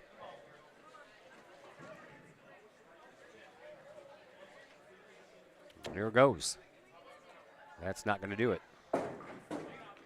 See what she was trying to do, bring it in from that right side to the left side and trying to hit that lead pin over on the right to kick over to hit that 7. Almost worked, but she missed that lead pin. Here is Jalen Durking on 30 for Alton, and she couldn't get that to swing in there and hit that head pin, so she'll leave up the 1 and the 2. While Casey Buckman gets ready to go on 29 for the Lady Kahawks.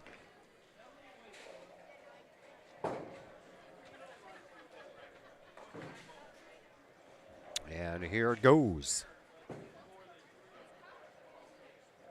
Head pin. Leaves up 1.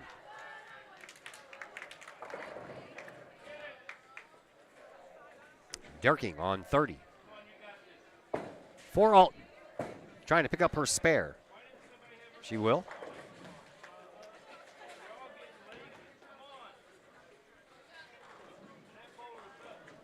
Buckman trying to pick up her 4-pin for a spare on 29.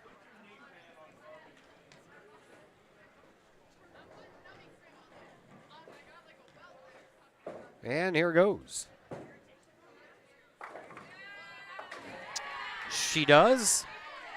Rebecca Von Plinsky on 30 for the Alton Lady Redbirds. Down 30 it goes, and she'll miss that head pin and leave herself a bit of a mess to clean up. Sophia Totleben on 29 to end frame number 3 here for Collinsville. And she'll end with leaving that 4-pin up again.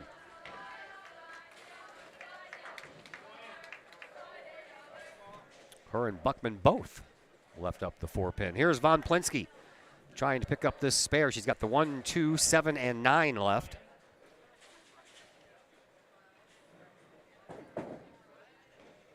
Aiming at that head pin, but she'll just miss it to the right. Here is Totleben trying to take care of her 4-pin. She will.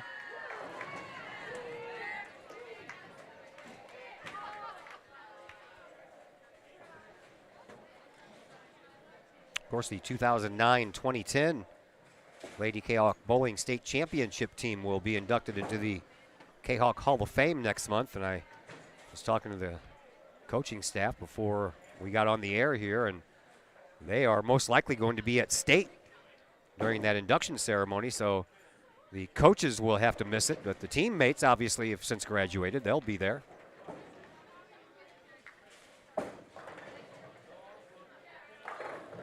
As we have one more throw to finish up frame number 3 here, coming from Clara Veloff. She left 4 pins down there, the 2, 4, 5, 8. She'll use the 2 pin as the head pin. She takes care of that. Everything else will follow. Yep, she's going to miss it. She doesn't like it again. So after 3 frames, Collinsville up 251 to 182. Ava Talby on 29, wasting no time to get frame number 4 underway. And she will do so with a strike.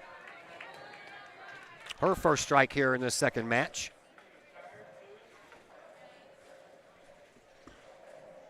Emily Dowell on 30.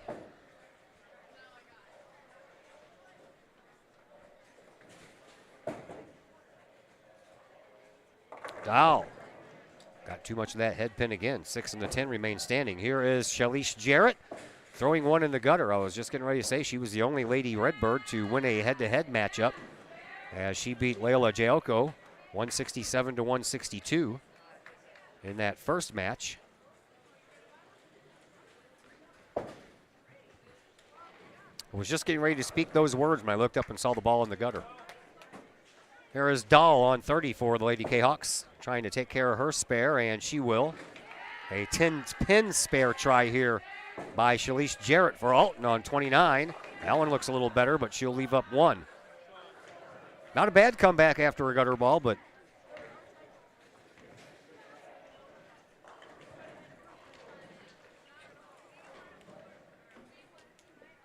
Jalen Derking on 29 for Alton.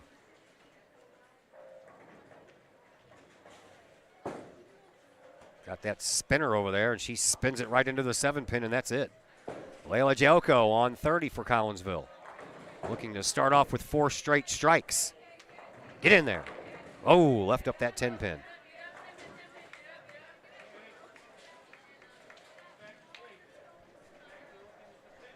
Did the boys game last week, and Ben Sloan came in and said he took a power nap, and he had a pretty good game. I'm sure everybody here slept past their normal time when they wake up for school, I'm sure, since there was no school today, and maybe too much sleep for the girls. Here is Derking on lane 29. She does the same thing, but manages to just nick one of the pins, and it knocks down a few along the way. Joko trying to pick up that 10-pin on 30 now for Collinsville. She does. So 3 straight strikes and a spare for the Collinsville freshman. Here is Rebecca Von Plinsky on 29 for the Alton Lady Redbirds. She'll take care of 6 of the 10. Cindy Freeman for Collinsville on 30.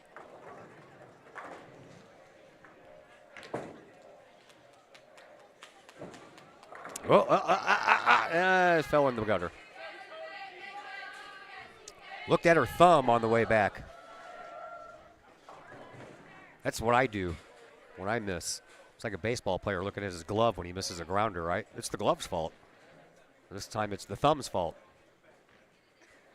You can get a new glove, and I'm not sure about a new thumb. Excuse me. Von Plinsky on 29.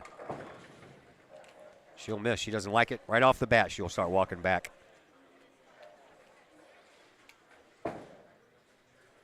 So Cindy Freeman on 30 will have to try to get a 10-pin spare. It is on the way, and it looks good. There he is, that 10-pin spare. She's like, why couldn't I have done that the first time?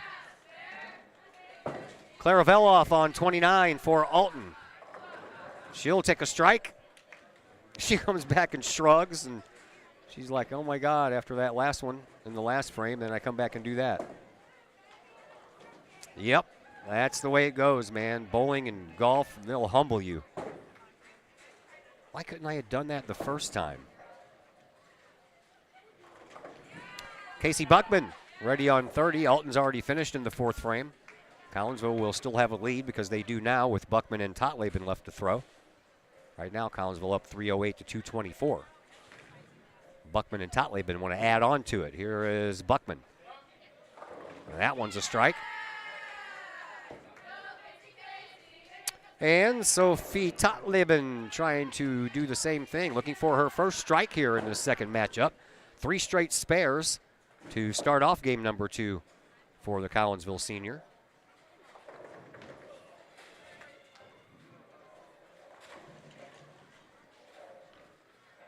knocked down the first 9 in the first and the third and 8 in the second, but was able to pick up all 4 pins combined. Here is Totleben on 30. And left the 10 pin up. That was a good hit.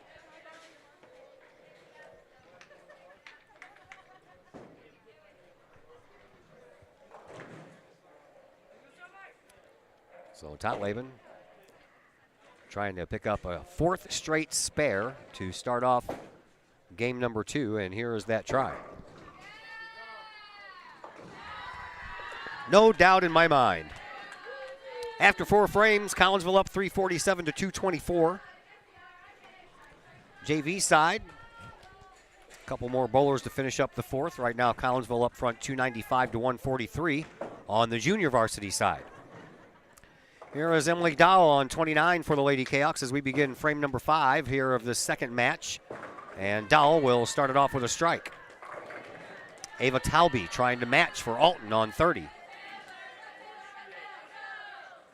That ball did not hit the head pin. It just missed to the right-hand side. Layla Joko trying to get back on the strike train after 3 straight strikes to start this one off. Had a spare in her last frame and will take a strike here in number 5. Back-to-back team strikes for Dahl and Joko as Talby is ready to throw her second ball here in this 5th frame.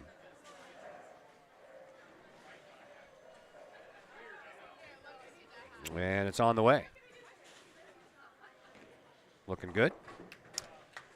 Finishes the job while Cindy Freeman gets ready to throw her first ball down 29.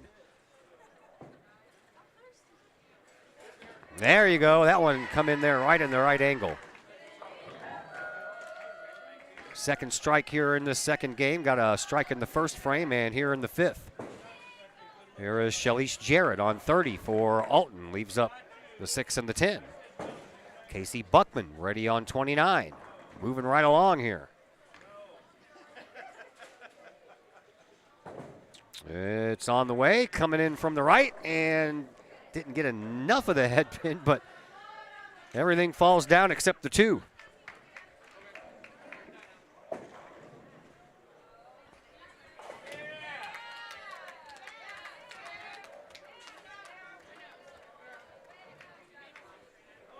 Jarrett trying to pick up her 6-10 on 30 for Alton. She will get the 10, leave the 6. Buckman just trying to pick up that 2 pin.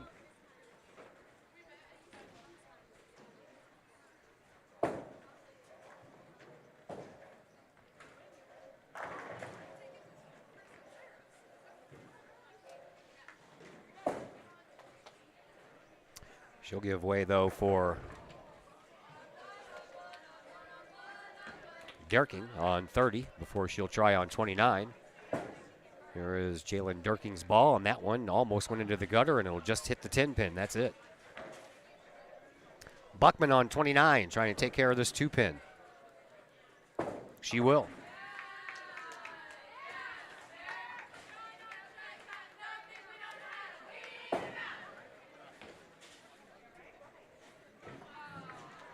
Sophie Totleben on 29 for Collinsville.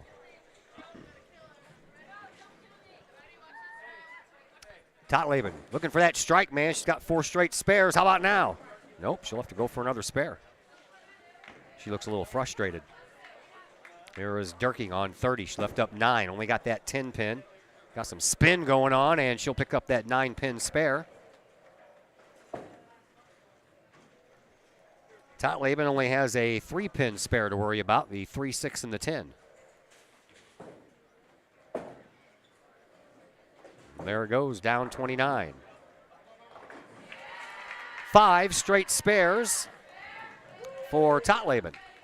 After 5 frames in the book, Collinsville up 444 to 263. On the JV side, the girls wearing the purple and the white are up 356 to 171. Here is Ava Talby for Alton, down 30. Straight as an arrow, right at that head pin, and she'll leave up the 5.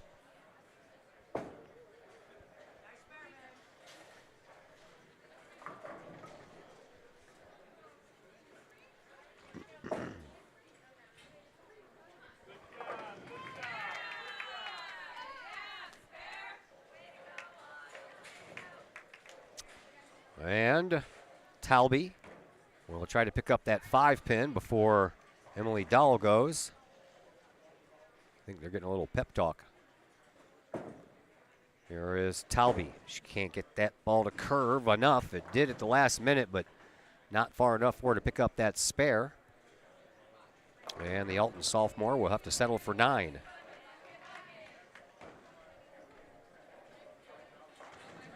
Girls still getting some instruction from Coach Hay, so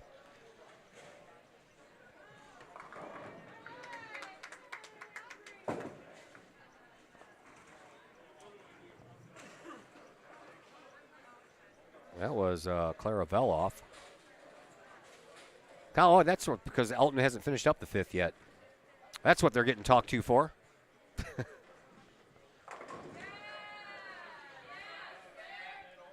Clara Veloff trying to pick up a 10-pin spare.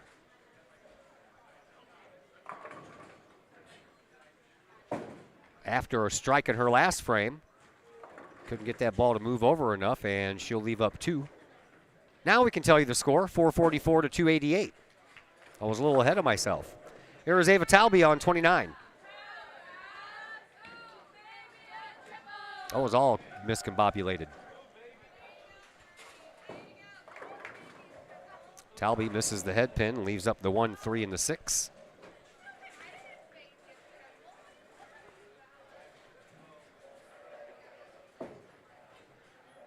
JVers are finishing up frame number 5. Here is Emily Dow on 30 for Collinsville. Right on that head pin. Good job. Talby on 29 trying to pick up her spare.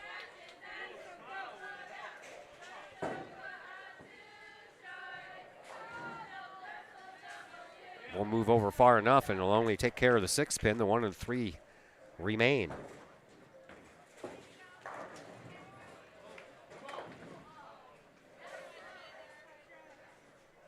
Shalise Jarrett on 29 for Alton. Down 29 it goes. She'll take care of 7. Here is Giocco on 30 for Collinsville. Bend that sucker in there, and a strike. Back-to-back strikes for Giocco. She had a spare in the 4th. Everything else has been a strike here in this second match.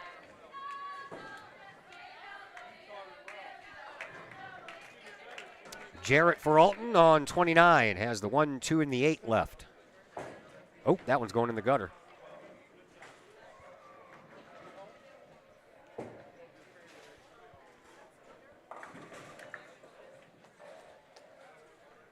Down to the number 3 bowlers. Jalen Derking for Alton on 29. She goes. Cindy Freeman on lane 30. 6 pins down for Derking. Freeman. Uh-oh. Didn't throw that one straight down by her knee. Came all the way to the outside with it, and the outside is where it stayed.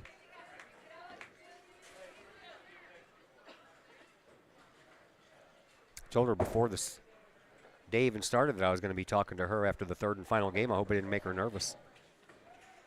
Derking on 29.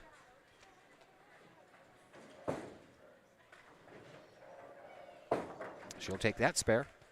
10-pin spare is what's needed here for Cindy Freeman.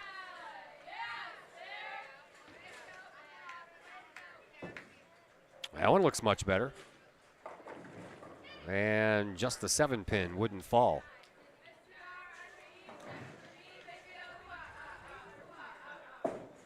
She had a 10-pin spare in the 4th after throwing a gutter ball. Did the same thing here in the 6th and left that 7-pin standing. Here is Rebecca Von Plinsky. She'll take a strike. Von Plinsky's first strike here in this second match. Casey Buckman trying to keep pace.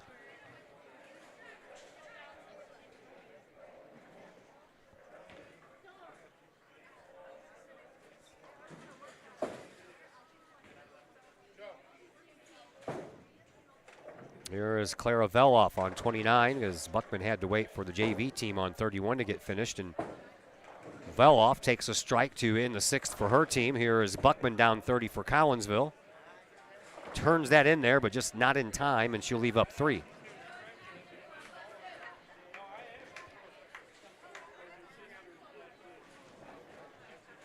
So Alton is finished with the 6th. Collinsville still has one more throw coming from Buckman, and then Totleben still has yet to throw. The 2, 4, and the 8 remain for Buckman.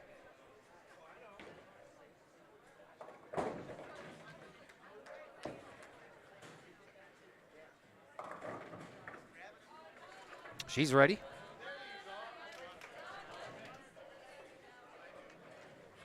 And it is on the way and turning, and there you go.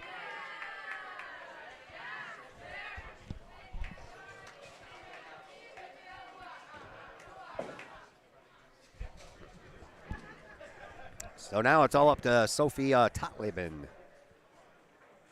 Sophie on 30, looking for her first strike. She has 5 straight spares here in this second match. And here it is down 30. Swing on in there, that looks good. There we go, that's what I'm talking about. Finally broke that train of spares, 5 straight. Collinsville gets 3 strikes here in the 6th, and the Kahawks extend that lead, 5:39 to 3:46. They're in the middle of the 6th on the JV side, and Collinsville comfortably out front in that one, 4:57 to 2:21.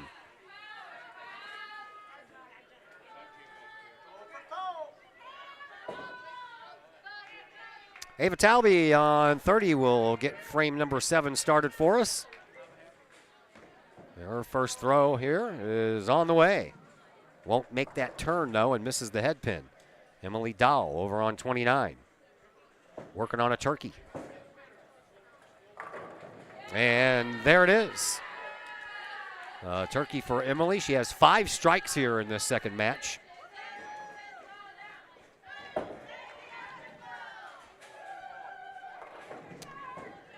Talby on 30.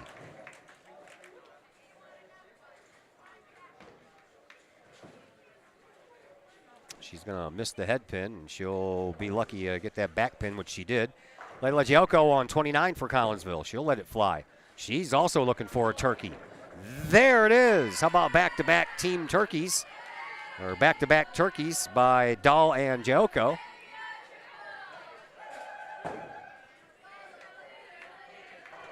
We move up to Shalice Jarrett on 30, but before she throws, Cindy Freeman will throw down 29. Freeman lets it go. Turn, turn, turn, turn. Not a bad outcome considering that you missed the head pin. 1-2 left. Here is Jarrett. Jarrett is going to end up with the same kind of deal. She'll leave 3 up instead of 2. She missed the head pin as well.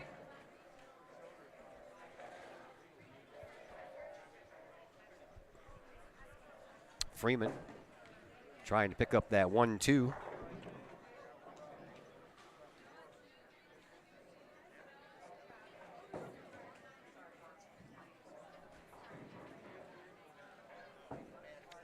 And it's on the way. And good. Jarrett trying to pick up her spare for Alton on 30. She looks pretty good. Oh! Thought that had a pretty good line on it.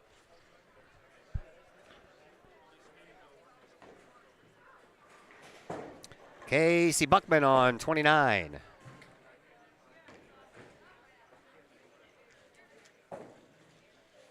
It's on the way. And good for a strike for Buckman, her 3rd here in this second match. Jalen Derking for Alton on 30. Stays to the right. She'll take care of 3. Sophia Totleben on 29. Sophie looking for back-to-back strikes after 5 straight spares. Whoa. 4-pin wouldn't go. So she'll have to look for spare number 6. Meanwhile, the only senior for Alton, Jalen Derking, down 30. Can't get that ball to turn. She'll get a couple more, but she'll leave 3 up altogether. Totleben trying to take care of this 4-pin on 29, and she will. So how about 6 spares and a strike here in this second game for Sophie?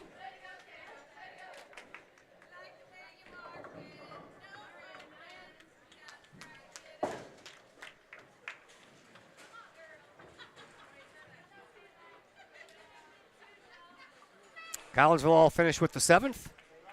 Here is Rebecca Von Plinsky, the number 4 bowler for Alton. Down 30 for her first throw here in the 7th frame. Or, yeah, 7th frame. How about a strike? Second strike here in the second matchup.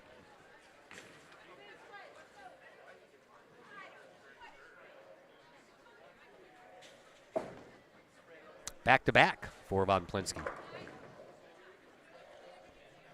Clara Veloff waiting for the pin setter to do its thing on 30.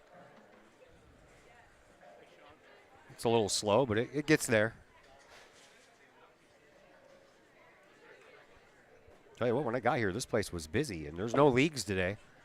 Day off for the school, so there's families here bowling this afternoon, trying to take up some time on a Monday in the middle of January. Not bad outside. It was like 54 degrees or something like that when I was on my way here.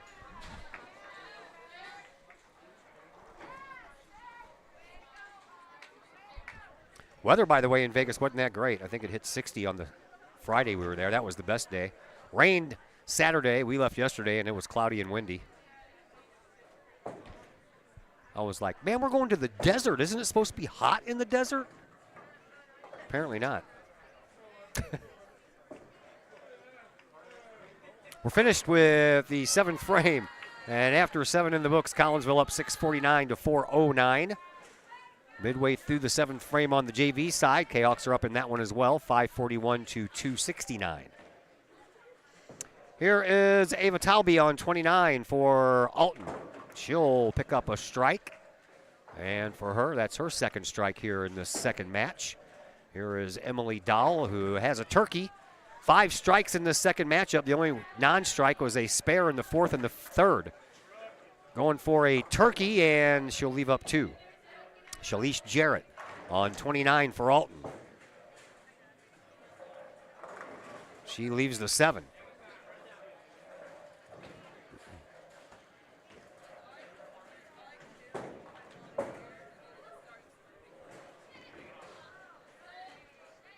Dahl on 30 will go first. She has the 6 and the 10 left. She'll take care of it.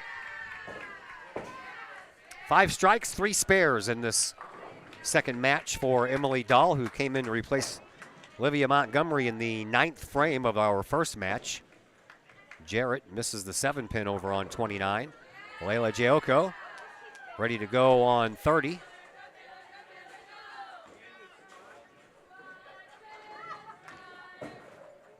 Giocco on 30. Couldn't get that turn in there. She barely got that head pin, but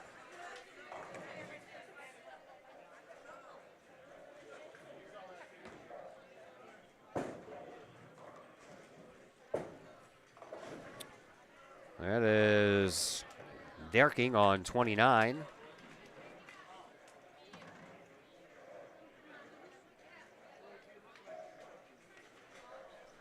Giocco on lane 30, second ball here in frame number 8, looking for a spare, and she will miss. That's her first open frame. She has 5 strikes, 1 spare, and now that open frame.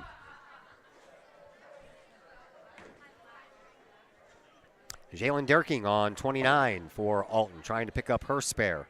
She will not. Leaves 3 up. Cindy Freeman for Collinsville on 30.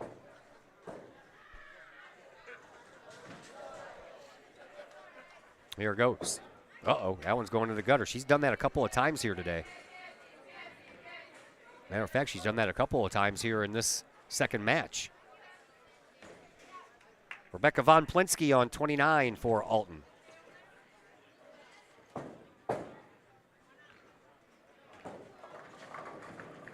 Got that head pin, but not in the right spot. So once again, Cindy Freeman needs a 10-pin strike. or excuse me, a 10-pin spare. She did that in the 4th. There you go. That's what I'm talking about. She tried to do it again in the 6th and only got 9 of them, but she's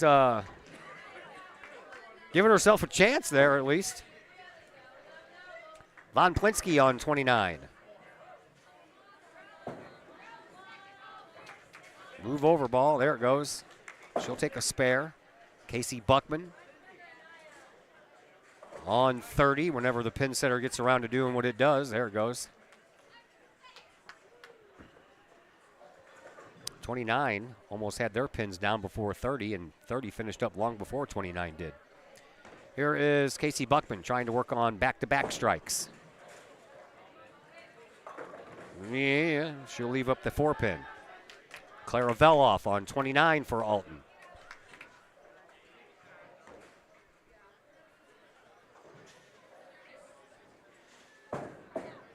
Veloff gets that ball to curve in there, and she'll take a strike.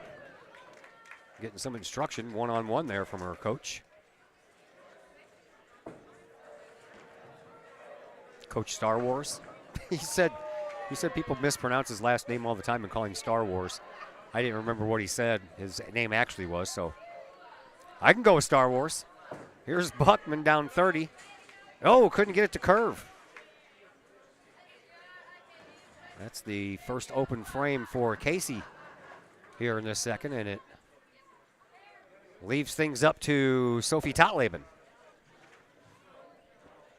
Sophie, 5 straight spares, got a strike in the 6th, and then another spare in the 7th.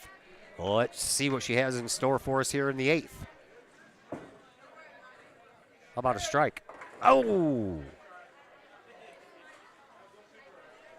3-6-10 remain.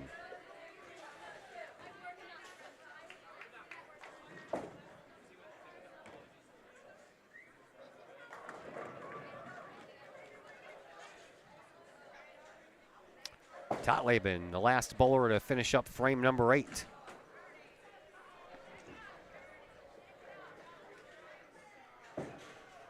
And it is not. Man, I thought it was heading for the 6-pin. It was going to miss the 3-pin altogether, but it ends up curving in there at the last second. Got that 3-pin just on the extreme right-hand side of it to knock it down. And then, of course, the 6 and the 10 follow as we have finished with 8 frames, 748 to 472, Collinsville in the lead. JV side, they are midway through the 8th. Collinsville still up over there, 645 to 321. Here is Ava Talby on lane 30. She'll leave up 6. While Emily Dahl goes on 30 for the Lady Kahawks. She'll take care of all 10 pins in one throw.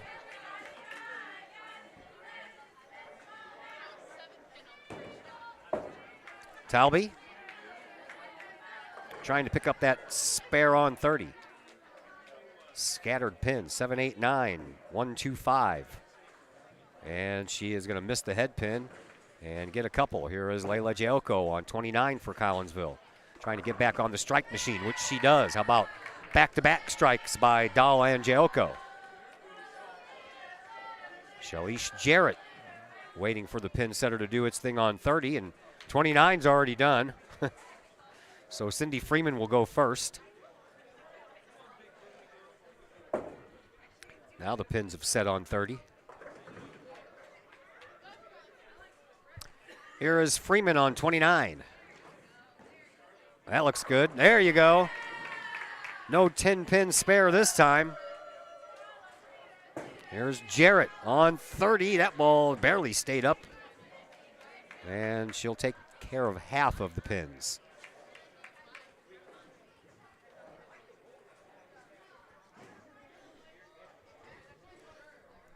Casey Buckman on 29. Kahawks are rolling right along here down to their 4th bowler.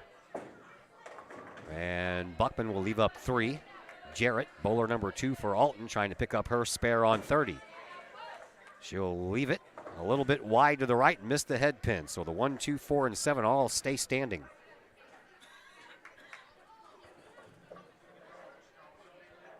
Buckman trying to take care of the 6 and then the 9 and the 10. Over on 29.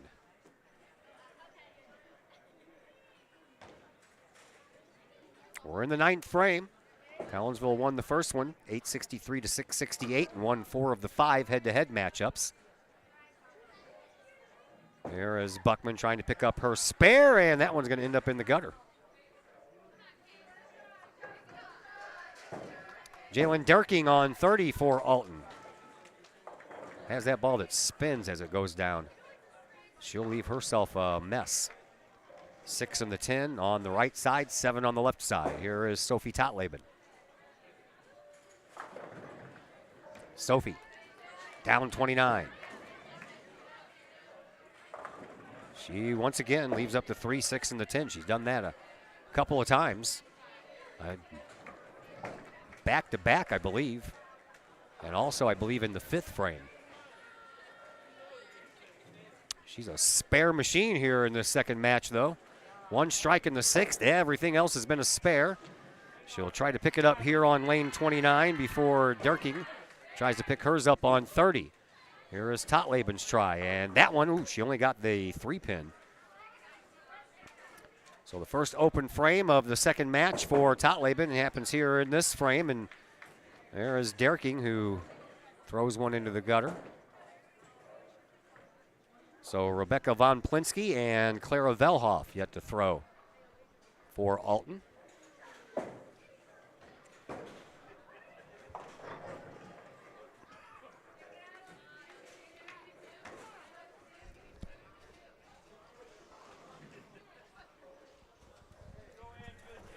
Von Plinsky steps up to 30.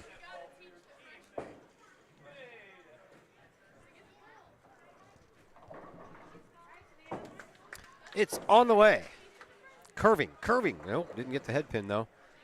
1, 2, 4 still standing.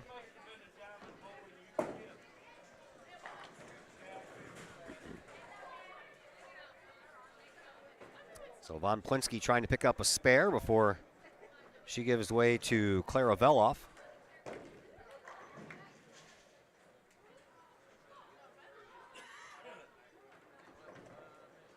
Von Plinsky ready to go.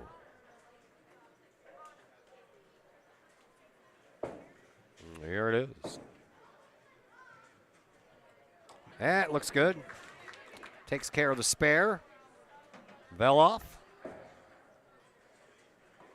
The only thing standing between us and the 10th frame of match number 2.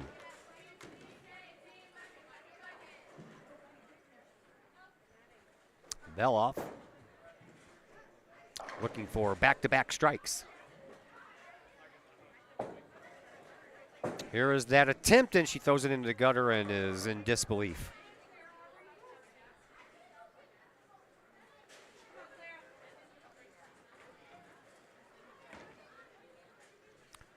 So she will have a 10-pin spare to try to pick up.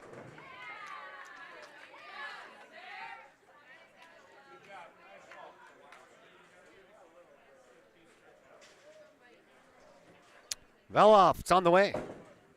And does not go in the gutter. She'll pick up 5.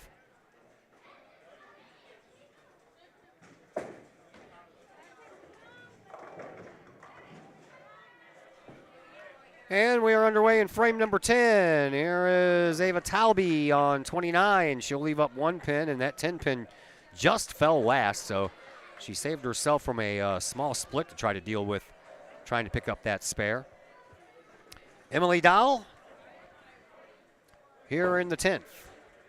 Jay Veers are 2 bowlers away from finishing up the 9th. Collinsville out front, 738 to 392. Here is Talby trying to take care of this 9 pin to give herself 1 more throw, and that one just got the left side of it. Here is Dowell on 30. Trying to get back-to-back strikes, and she will, and pick up a couple more tries in the 10th. That puts her over 200. Right now sitting at a 215. Talby. 1 more throw coming her way before game number 2 is wrapped up for her. Here is that throw, and it's right on the head pin, and she'll take care of 9 of the 10, and young Miss Talby, after throwing a 117 in the first match, will up it by 1 to a 118.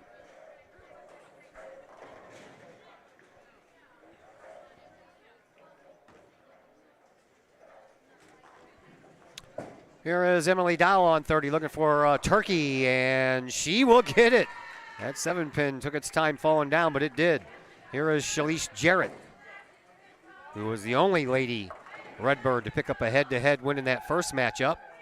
She'll knock down 8 and have the 6 and the 10 left to deal with on lane 29.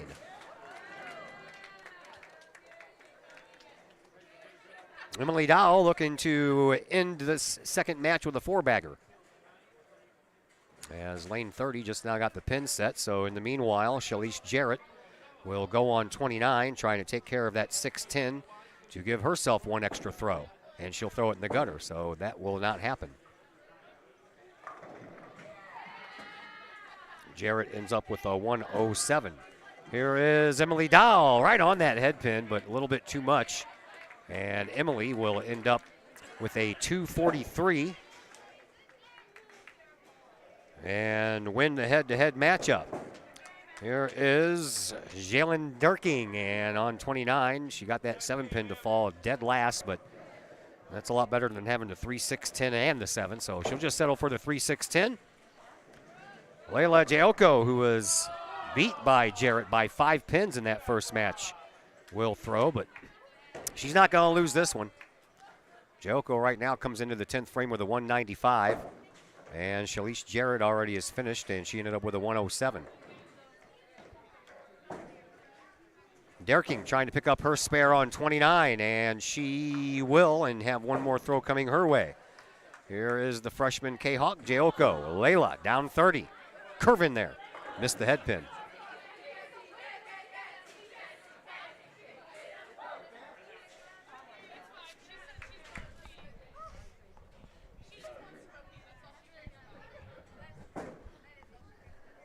One more throw for Jalen Durking. Down 29 it goes for Alton.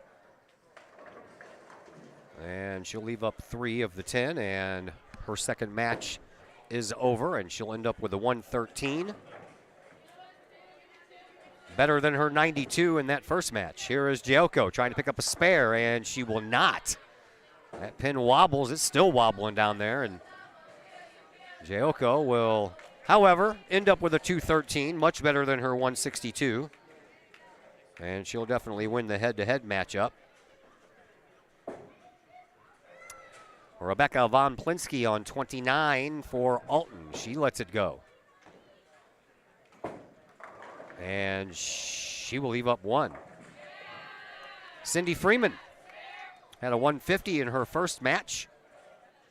Trying to match that here in this second match, and she'll have to do it.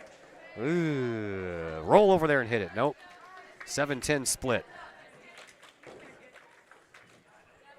She will not finish with a 150 unless she can pick that up and get an extra throw, because right now she's at 140, and it is so rare to pick up a 7-10 split. Von Plinsky, she has the 8-pin, or excuse me, the 9-pin left to deal with. Try to give herself one more throw. She will miss. And Von Plinsky will end up with a 142. Excuse me.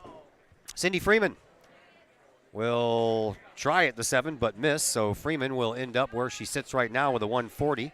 But she will win the head-to-head matchup against Derking, who bowled a 113. Here is Von Plinsky.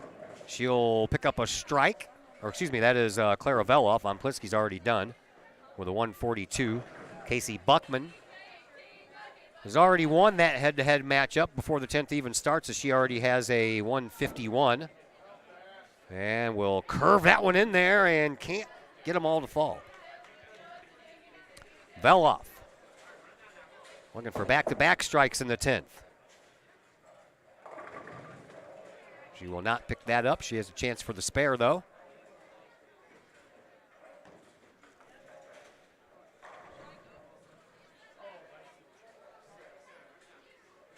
They are just a couple bowlers away from finishing the 10th on the JV side, too. Here is Casey Buckman trying to pick up her sleeper spare here. She's got the 2 and the 8 on 30. Here it goes. She's got it. One more throw for Veloff on lane 29. And she will take care of one of those, and Clara Veloff will end up with a 124, 2 pins better than her 122 in the first match. Casey Buckman still has one more ball to throw before we give way to Sophia Totleben.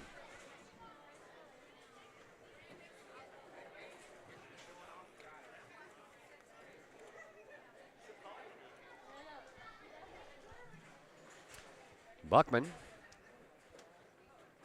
Well, I don't know what she's waiting on. Well, right now she's waiting on Caitlin Stewart to go over here on 31 for Collinsville.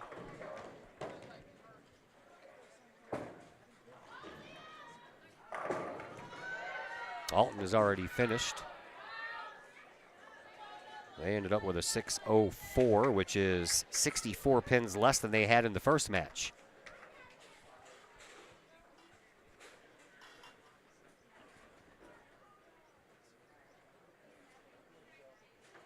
Buckman, one more throw. She steps up on 30.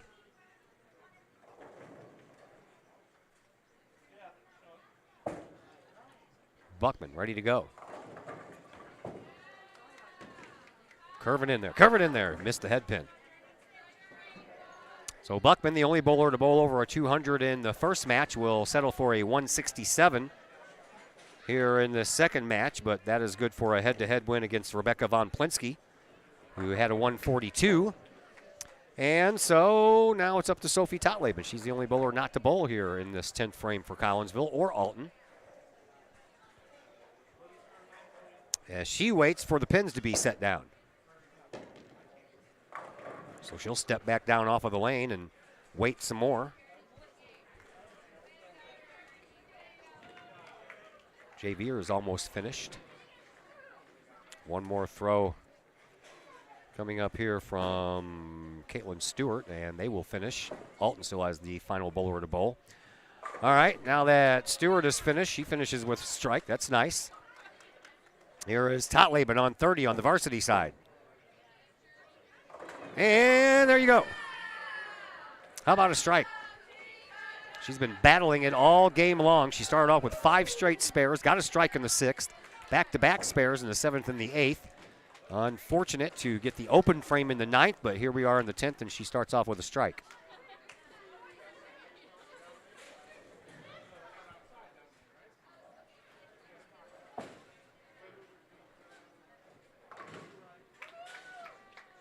Totleben getting some instruction from Coach Hay.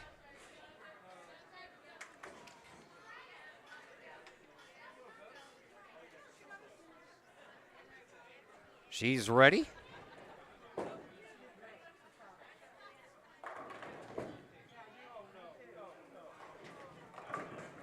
And it's on the way. And how about back-to-back strikes? She was looking to do that in the whole entire second match here and couldn't get it done. Now she does so in the 10th frame.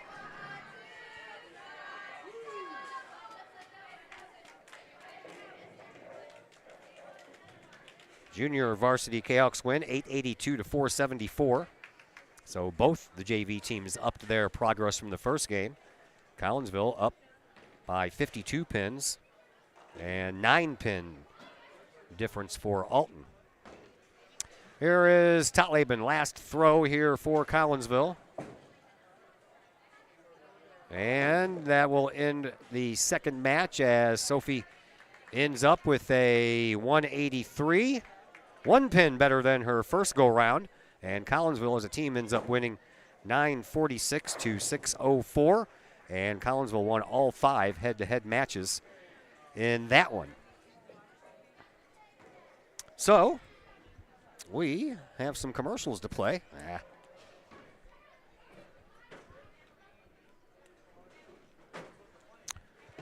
Todd's dropping stuff all over the place here, though. All right. We need to take a break, and we will do so right now, and we will be back here in just a moment on the Kahok Sports Network. Todd Duke here, proud member of the Collinsville Educational Assistance Association. Whether you call us teachers' aides, paraprofessionals, or educational assistants. It all comes down to one thing: taking care of students. More importantly, your student. Yes, we are there for the teachers, and we help them in any way possible. But our goals are in line with our teachers in that we want to see our students succeed at not only being a student, but well beyond that as we ready them for the world outside of the classroom. We are Union Strong. We are Kahok Strong. We strive to help students reach their potential. We are the Collinsville Educational Assistants Association. Go Kahawks! Calling all sports fans. Looking for a great place to watch the game with your crew? Look no further than the Lucky Fox Sports Bar in Caseyville. The Lucky Fox shows Collinsville Kahawk sports on the big screen, plus UFC fights, boxing, Cardinals and Blues, and all of the NFL games with the NFL ticket and enough TVs that you'll be sure to find the game you want. And the food? How about Taco Tuesdays, Wing Wednesdays, plus burgers, sandwiches, pizza, steak, and more, including great drink specials and the coldest brew in town. And don't forget to try your luck at the Lucky Fox Gaming Room. Dine in and catch a game, or order carry-out with the Lucky Fox. The Lucky Fox Sports Bar, 1101 Caseyville Road, right across the street from Kahawk Stadium. Open daily at 11 a.m. Check out the Lucky Fox Facebook page for daily specials. The Lucky Fox, 618-855-9500. Financial investments are very important, but so are the investments of time, patience, and encouragement our young athletes receive from their coaches, teachers, and mentors. Jason Regg, your Collinsville Edward Jones financial advisor, understands this. That's why Jason Regg is a proud sponsor of your Collinsville Kahawks on the Kahawk Sports Network. For all of your investment needs, see Jason Regg at his Edward Jones office at 1008 Vandalia Street in Collinsville, or call Jason at 618-344-0252 or visit edwardjones.com. Edward Jones, member SIPC. Chapman Trucking, LLC. Chapman Trucking is a local Collinsville business owned and operated by 1994 Collinsville graduate Christy Chapman.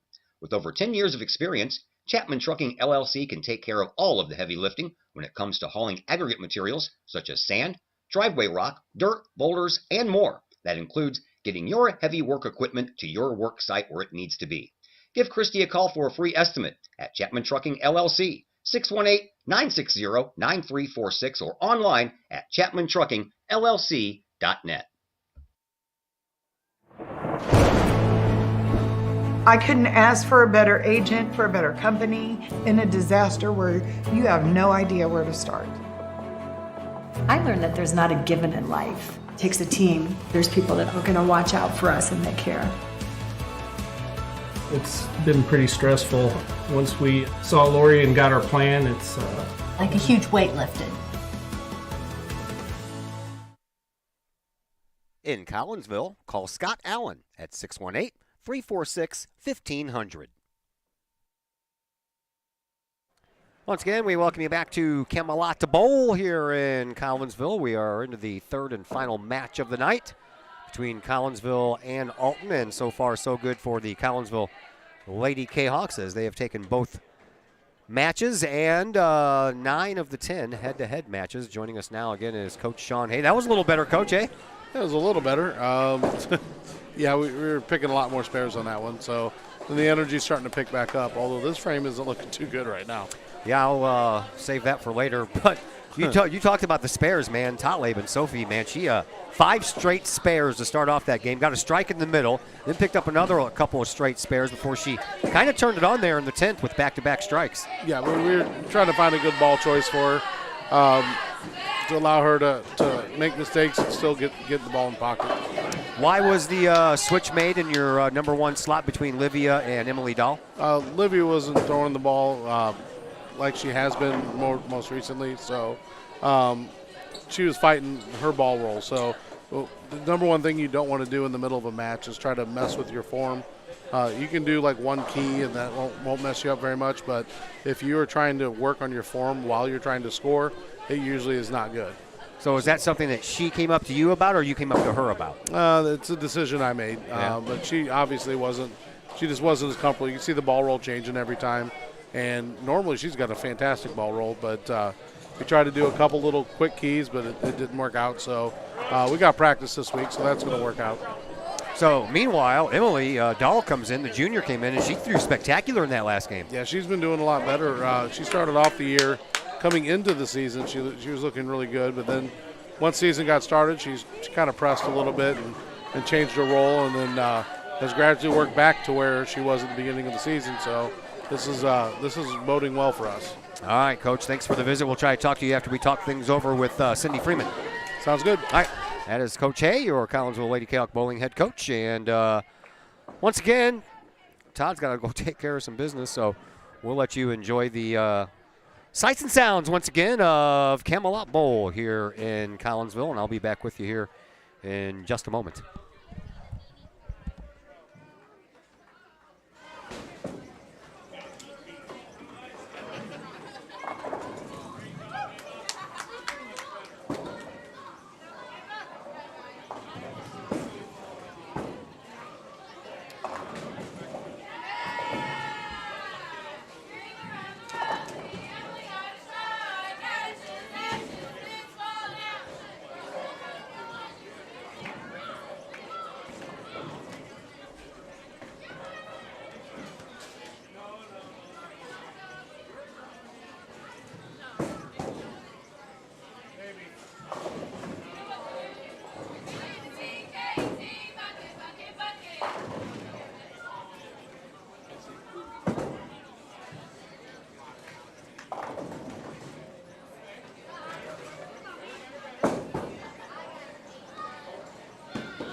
You just love those chants. The chants are like part of the allure here to do these things, man. They're entertainment all by themselves. All right, we're into the final match of the night. I believe it's night now, isn't it? I don't know. I've been inside, so 5:30. Yeah, it's dark. Daylight's lasting a little longer these days. I like to see that. All right, where are we here? We are finished with 2 frames, almost anyway.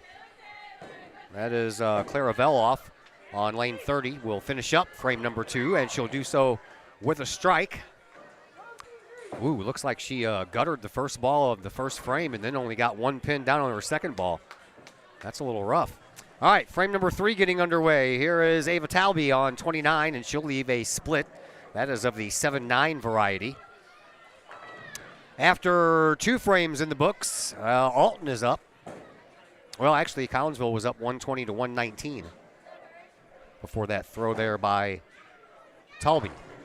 Here is Emily Dahl, who had a 243 her first time up. She will start off with a strike on frame number 3 after doing the same in frame number 2. She had an open frame, though, in frame number 1 as Talby tried real hard to get that ball to go over and hit that 9 on the right-hand side so it would slide over and hit the 7, but she got that 9 pretty much square on.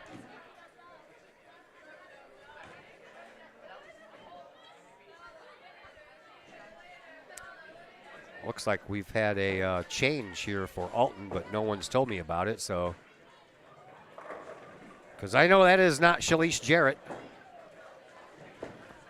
I'll try to find out here on my perch if I can get somebody's attention. Here is Layla Jalko on 30. She'll take a strike after back-to-back spares.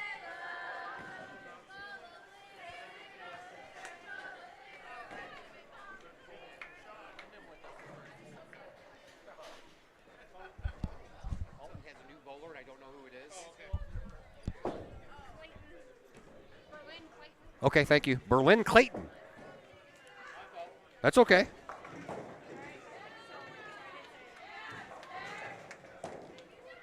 Berlin Clayton on lane 29 just got through throwing for Alton, and she now has a 20. I'll see if I can find my stat sheet here and figure out what she's throwing here. All right, Berlin Clayton. 117 is her average, 141 is her high, and a series of 381. And she's no stranger to the varsity side. She's already bowled in 22 matches for the Alton Lady Redbirds. So she'll take the place of Shalice Jarrett. Jarrett only came into this game having 5 varsity matches under her belt, so a little bit of a change there for the Lady Redbirds. All right, how about back-to-back strikes by Dahl, Jaeko, and Freeman to start off this third match for Collinsville. And here is Jalen Derking on 29 trying to pick up her spare for the Lady Redbirds. And she will leave up the head pin. Of all pins to leave up. Casey Buckman, a 201 in her first match and a 167 in her second. She is looking for her first strike here in this third matchup, and oh boy, that 4-pin almost fell back into the 7, but it just missed. Rebecca Von Plinsky on 29 for Alton.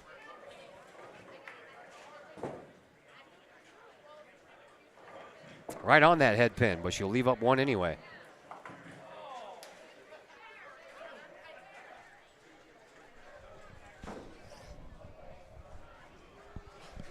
Last Southwestern Conference head-to-head matchup for Collinsville and Alton. But they still have the rest of the Southwestern Conference tournament to finish up. That'll be 2 days, 6 rounds, back-to-back days on the last day of this month and the first day of February. Buckman will pick up her spare. Von Plinsky trying to do the same thing over here with her 8-pin. Or no, 4-pin, excuse me. It's on the way, heading that way. If it stays, nope, just missed out to the left.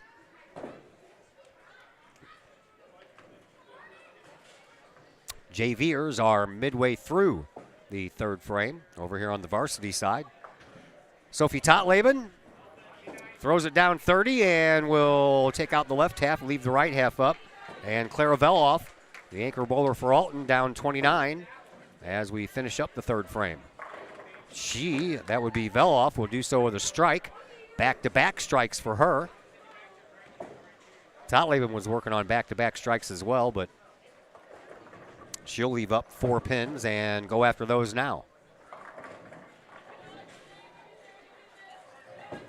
It's on the way. And good for a spare, so a spare strike spare for Totleben to begin frame number 3, or match number 3, excuse me. As we head to the 4th, Cahoks are up 210 to 189.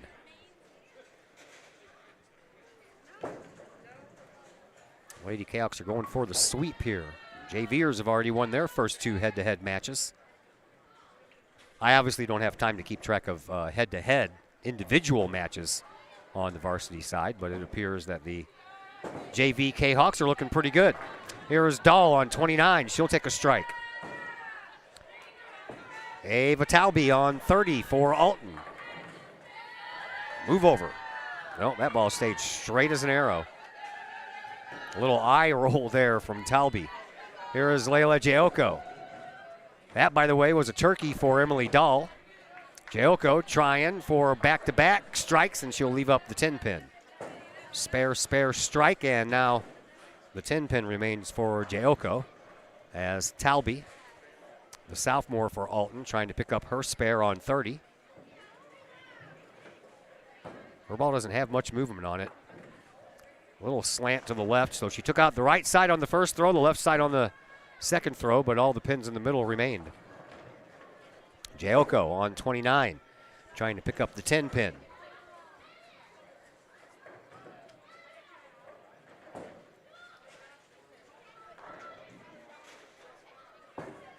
And she will. Berlin Clayton on lane 30 for Alton.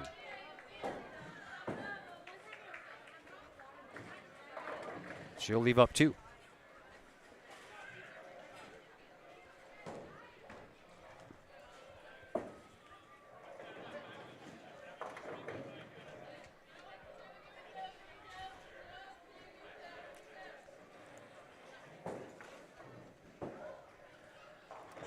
Cindy Freeman, how about a strike? How about a turkey for young Miss Freeman? Picking it up here in this 3rd and final matchup. There is Clayton on 30. Will take care of the 7, but the 4 remains. Cindy, 150 and a 140. Both matches here today have been under her season average of 166, so she's trying to rectify that situation here in this 3rd and final matchup. Here is Casey Buckman on 29 for Collinsville, looking for her first strike here in this 3rd match. And there it is. Jalen Derking on 30.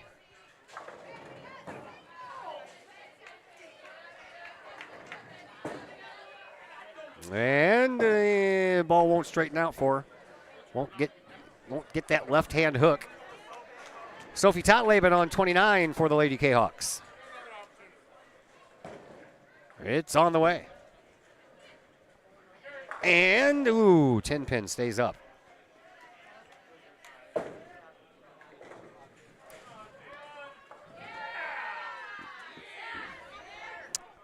Derking on 30. Got that spare. 5-pin stays up. Totleben trying to get this 10-pin. Looking for back-to-back spares again. There is that try. Stay up. There you go. She has that spin on that ball, which keeps it up as it's heading down that line right over the gutter. And here is Rebecca Von Plinsky.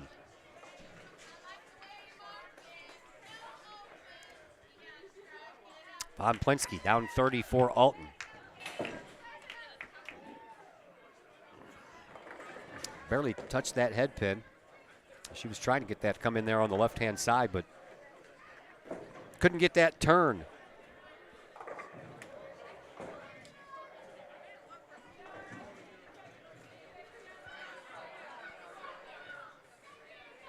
One more throw coming up for Von Plinsky before we get to Clara Veloff to end frame number 4.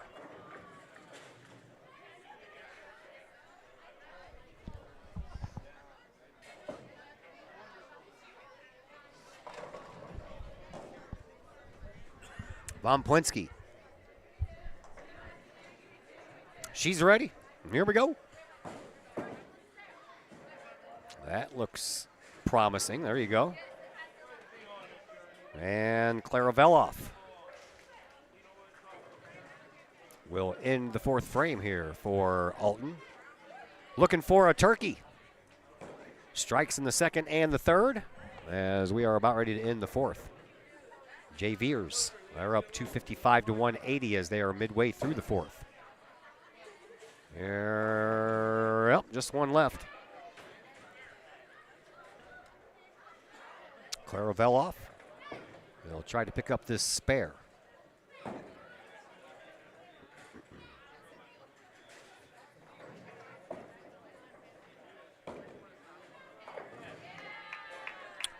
Veloff just has to deal with that 2-pin. Stays straight, it does. And after 4, Collinsville up 329 to 251. Or excuse me, 252.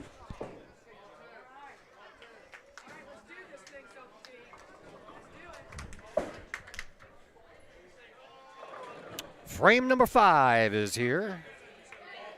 And here is Ava Talby on 29 for the Lady Redbirds of Alton High School, and she'll leave herself a split. She doesn't look too happy about that. Emily Dahl looking for a 4-bagger to start off with. There it is. Emily had an open frame in the 1st due to a split. Since then, nothing but strikes.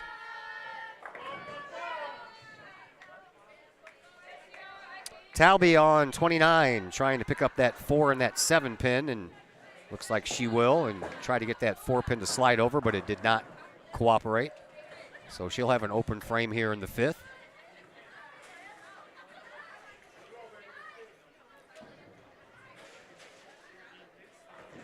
Layla Joko will go on 30.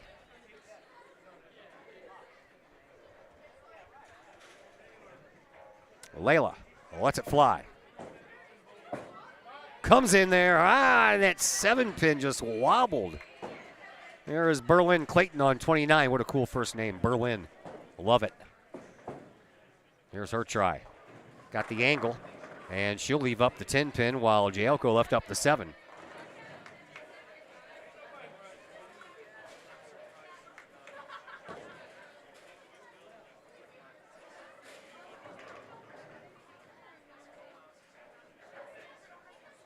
Joko first on 30.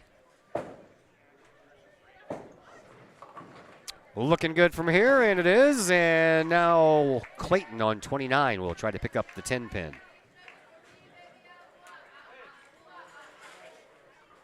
It's on the way. It's going to stay to the left, and she'll leave it up. Cindy Freeman on lane 30, working on a 4-bagger herself. Uh-oh. Stay up. Nope. She'll have to try for that 10-pin spare. She's been not too bad at those today. I'm sure she would like it not to have to get to that point, but it is what it is. As Jalen Durking misfired on her shot down 29.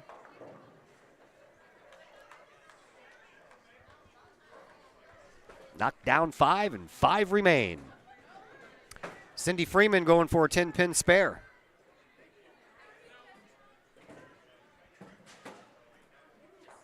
Here is that try. Get over there. Move over, move over, move over. There you go. How about that? That's like the 4th time today that she has got a 10-pin spare. Here is Derking on 29. Missed it. Yeah, the first one's tricky, Coach says. Derking couldn't pick up her spare. Casey Buckman ready to go on 30, but as usual, the pin setter is a little tardy. Buckman will go first. Nope, she's going to let the JVer go first, so that'll allow Von Plinsky to go first on 29. Here is Rebecca's throw. Heading into that head pin, she'll take a strike. Casey Buckman on 30. Looking for back-to-back strikes. Nice entrance, there you go.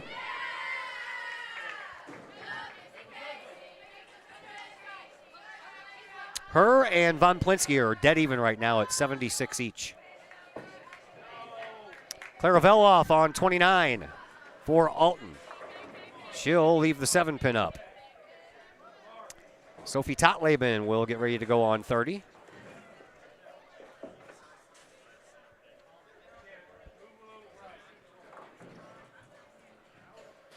Here is Sophie on 30. 3 spares and a strike so far here in this final matchup of the night. There you go, that's a strike. Veloff trying to pick up that 7-pin over there for Alton. And she'll miss. Curved over there at the last moment, but wouldn't curve all the way. And after 5 frames in the book, Collinsville out front 438 to 315. As we begin the 6th frame, they are on the 3rd bowler and the JV side of the 5th frame, and Collinsville up front 333 to 235. Ava Talby on lane 30. She'll let it go. Right down the middle. Leaves up 3. Not happy with those 3 either. Emily Dow looking for a 5 in a row here on 29. Get in there, didn't hit the head pin. 4:79 left for Talby.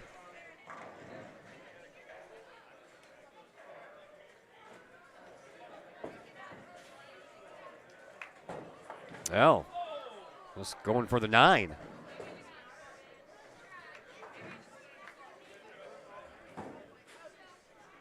Dahl. The 1-2 is left for her. She'll take care of it.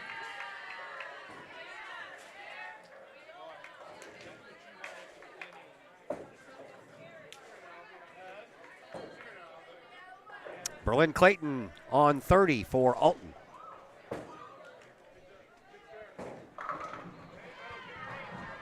There is that try. Oh, boy, that almost went in the gutter. Layla Giocco on 29 for Collinsville. Down they all go. Layla picked up a strike in her 3rd frame. Other than that, everything else around it was spares. 1st, 2nd, 4th, 5th. And she breaks that trend here in the 6th. Clayton on 30 for Alton.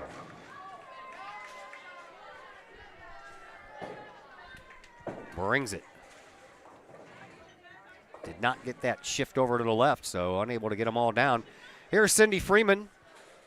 How about a 10-pin strike instead of a 10-pin spare, Cindy? Come on. Get over there. There you go. Oh, knocked down that 10-pin at the last moment, though, but the 6 remains.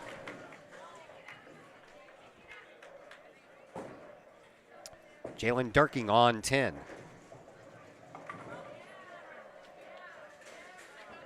Lady Redbird lets it go. She's got a lot of spin on that ball. It goes straight for the most part, but you can see it spinning as it goes straight down the lane. Freeman trying to take care of this 6-pin. With the orange and white ball, she will just miss it to the right. Just missed.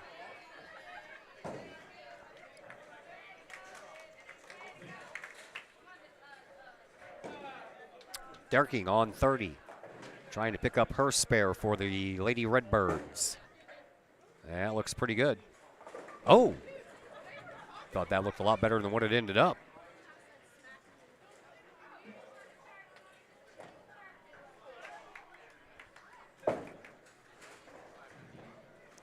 Casey Buckman for Collinsville on lane 29.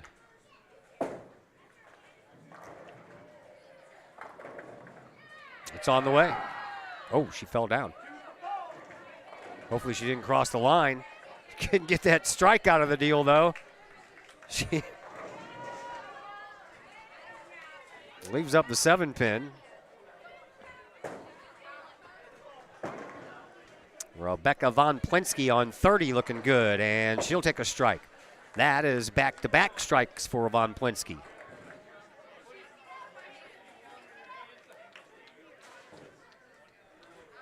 Casey Buckman trying to pick up that 7-pin over on 29.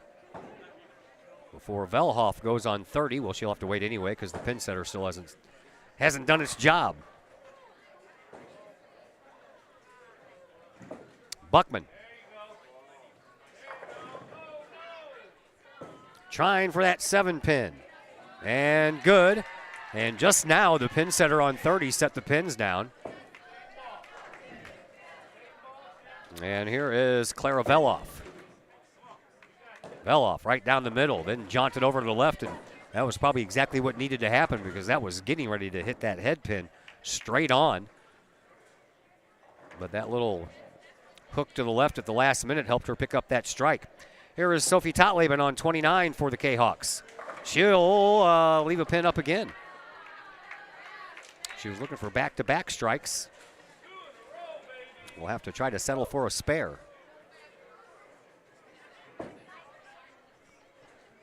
So Von Plinsky and Velhoff pick up back-to-back strikes for Alton. Collinsville, one strike in this 6th frame, and that belonged to Jayoko. And here is Totleben to end the 6th. She'll take care of that, and as we head to the 7th, Collinsville up 553 to 368. Midway through the 6th on the JV side, Kahawks are up 436 to 275.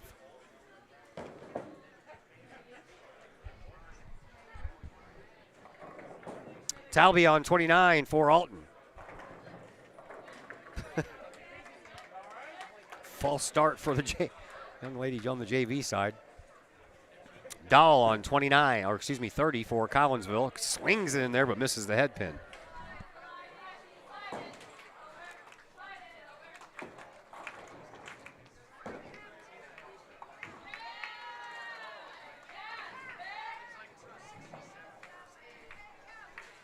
Talby on 29, trying to pick up her spare first. That hugged that gutter line and then would not adjust enough to the left. Dahl on 30 has the 1, 2, 4, and then the 10. Pickett, oh! That 1 pin shot right in front of the 10 pin and then swung around the back side of it as well.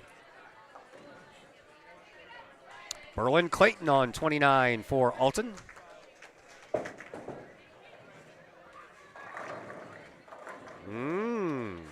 Had a good strike look at it, but left those 2 pins standing. Here is Layla Jayoko, who is looking for back-to-back strikes. That one's going to be a strike, so she does pick up back-to-back strikes. Everyone for Collinsville is over 100. The closest one for Alton is Von Plinsky, who sits at 96. Here is Clayton trying to pick up a baby split, if you will, and she will not.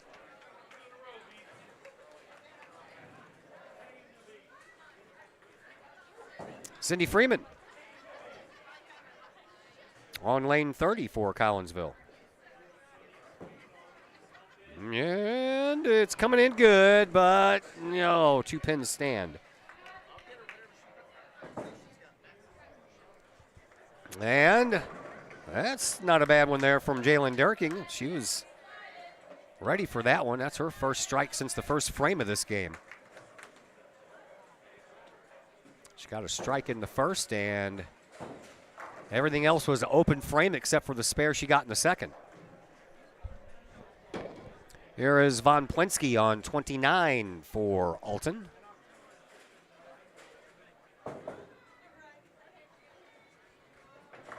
She'll take another strike. How about a turkey for Von Plinsky?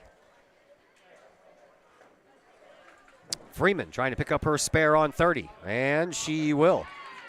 Snuck in there to the left at the last second.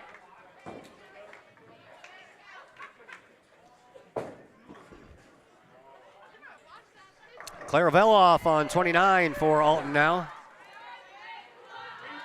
Oh, missed the head pin. She'll have the 1 and the 2 to deal with, while Casey Buckman is ready to go on 30.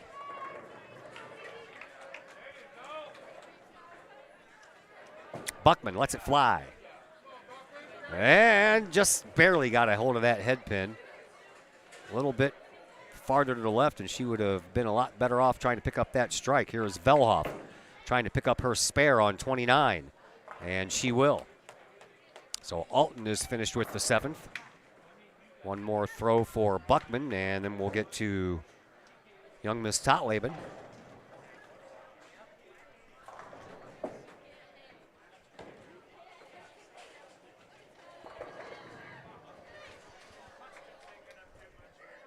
Buckman, ready on 30.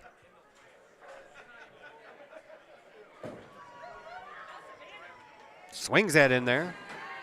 Picks up that spare. Back-to-back spares for Casey Buckman after back-to-back strikes. So Sophie Totleben, the only one keeping us from entering the 8th frame.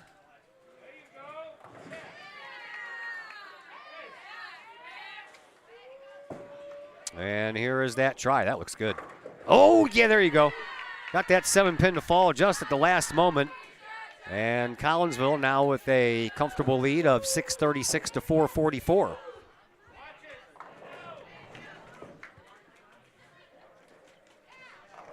There is Ava Talby on 30, but she has to wait because the pin setter is tardy again.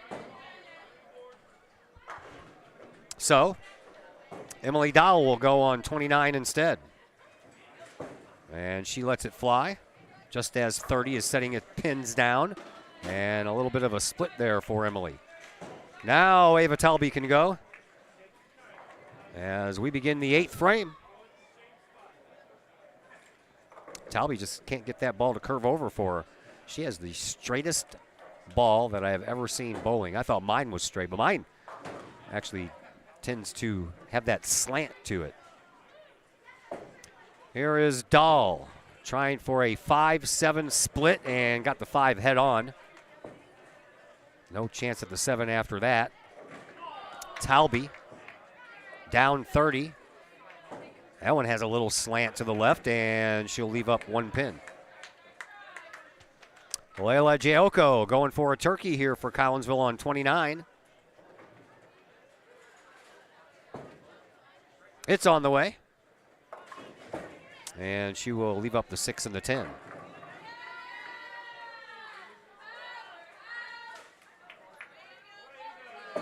Pins still haven't set down on 30.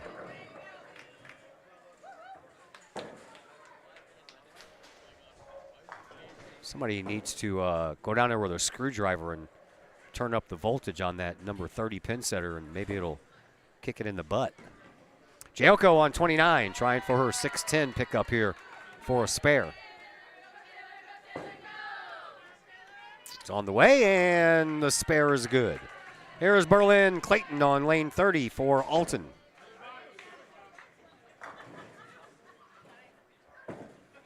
It's on the way. Comes in that right-hand side, leaves the 10-pin up, though.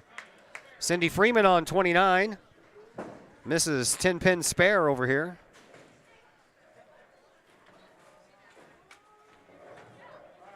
Freeman, she's ready. And here it goes. No 10-pin spare this time, I tell you. How about a 10-pin strike? There you go. Freeman got a turkey in the second, third, fourth of this matchup. Now she'll pick up another strike here in the 8th as Clayton picks up that 10-pin for her spare. Casey Buckman over on 29 is ready to go.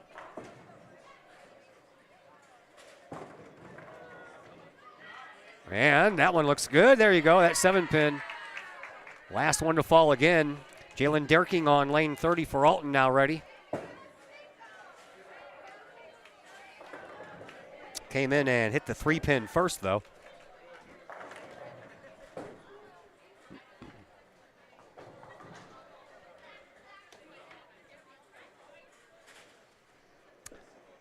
Totleben on 29 to end the 8th frame for Collinsville, hopefully with a strike, and that would be back-to-back for Sophie, and no, instead she gets ugliness. 6-10-7 split. Here is Derking on 30. She'll pick up that spare.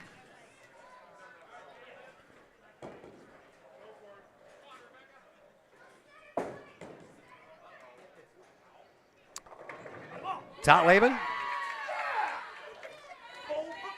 Totleben ready on 29. We've got a very excited Todd Campbell back behind us.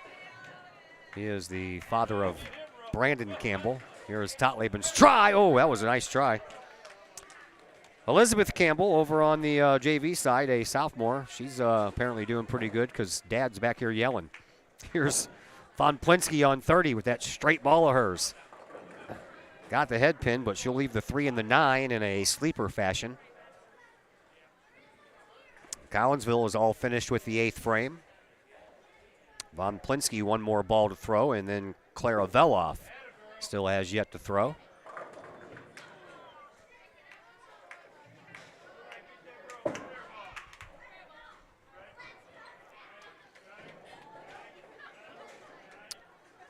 Von Plinsky ready for her attempt at this sleeper 3-9 combination. She's got a straight enough ball, shouldn't be a problem. As long as she gets it into the right spot with its straightness. That looks good. There you go.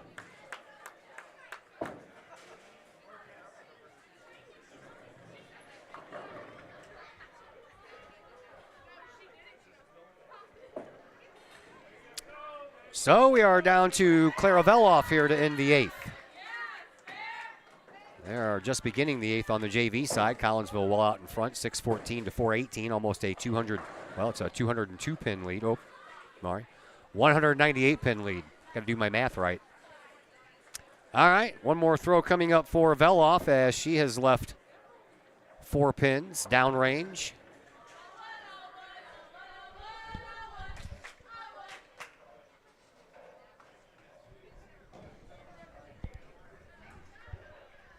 And here is that last ball of the 8th for Veloff. And that looks nice and straight, and that'll give her a spare. And Collinsville will head to the 9th with a 529 to 527 lead. That is 202. See, I can do math.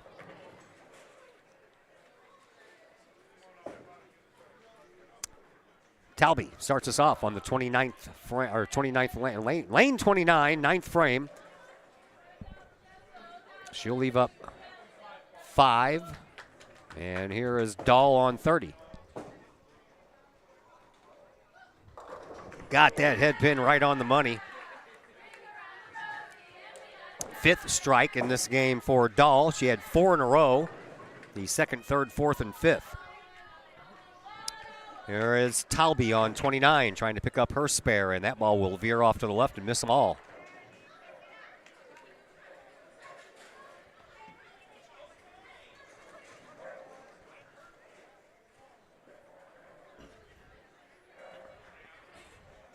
Berlin Clayton on lane 29, ready to go for the Alton Lady Redbirds.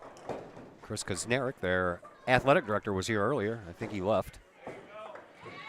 Here is Clayton, and she will take a strike. Layla Jelko on 30, trying to keep pace. Layla gets that one right on the head pin, probably too much so, and leaves the 4 and the 7 up. Jalen Derking on 29 for Alton. She lets it fly. That one's a spinner all the way to the head pin, but the 6-10 still stands.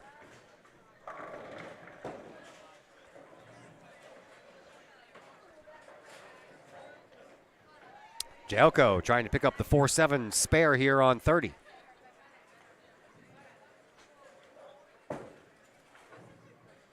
She will.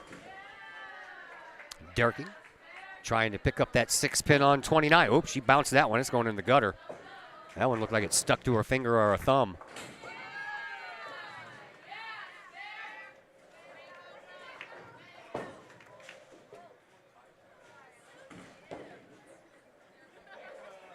Cindy Freeman Freeman down 30. That looks pretty good. And, oh, well, one pin moved over. Let's hope that the pin setter, yep, there we go again. The pin moved over, and it moved over to a spot that won't allow the pin setter to come down. That's the second time that's happened over here on 30. Maybe that's what's messing with that pin setter over there.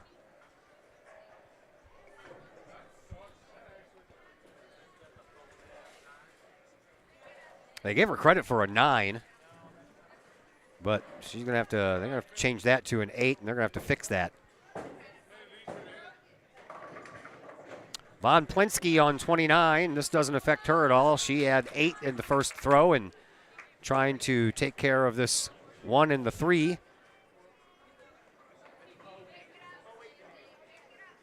And there we go. Oh, missed the 1, got the 3.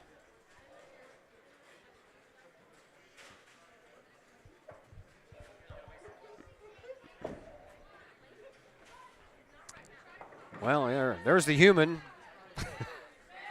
Got to lift up the pin setter first. So I'm sure you can't move the pins while that pin setter's sitting on top of them. Here is Clara Vela for Alton, and that one's good. They're going to have to change the score because the scoreboard has 9 up there for Cindy Freeman. They're going to let her go anyway.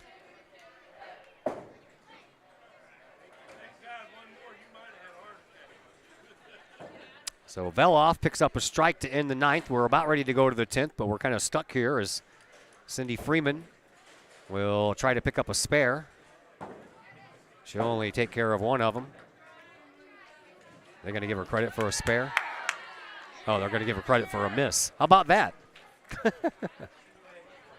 Apparently the pin setter had the wrong pin down there, and yeah, well, you know, it ends up being what it is. She had a 8 and a miss. Or 8 and a 1, I don't know. Kind of weird. Buckman on 30. That's a story for another day. Casey, how about a strike? Sophie Totleben keeps us from hindering the 10th, but that'll take care of itself here, hopefully on 1 throw.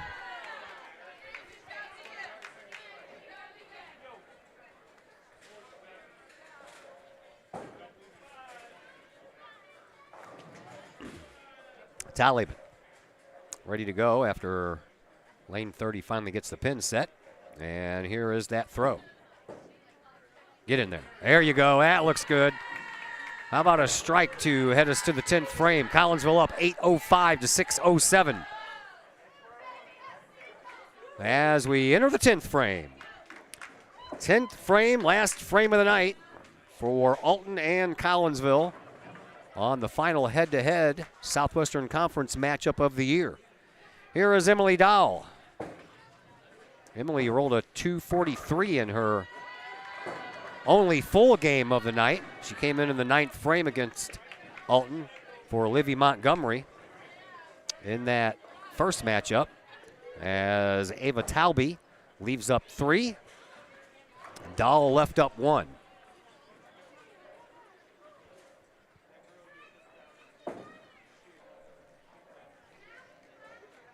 Emily Dahl will go first, trying to pick up a spare to give herself 1 extra ball.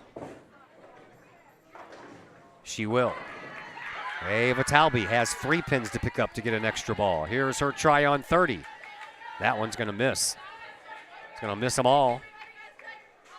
And Ava Talby will end up with a 99. She had a 117, then a 118, and then dropped to a 99.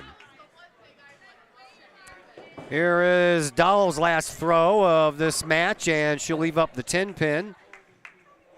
And Emily will end up with a 189. Here is Berlin Clayton, and her first throw here in the 10th. Swing it on over there. Nope, won't hit the head pin, but it'll take care of 7 of the 10. Layla Joko on lane 29, ready to throw her first of the 10th.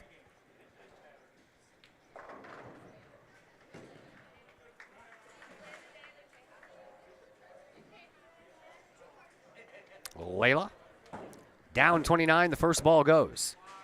Get it. There you go. Strike for Layla Jayoko. Berlin Clayton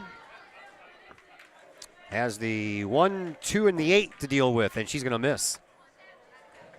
And she will end up with a 98.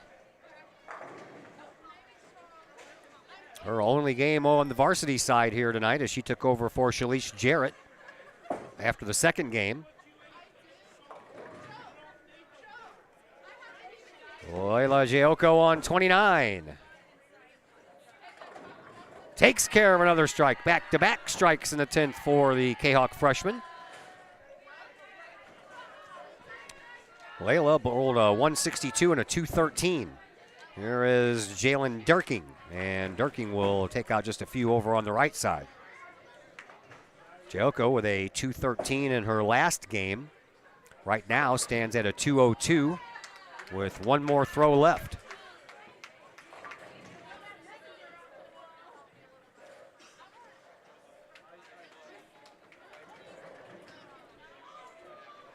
Durking is going to go on 31st, I believe. Nope, she's going to let Jayoko go. And the last throw of the night for the Kahok freshman is on the way.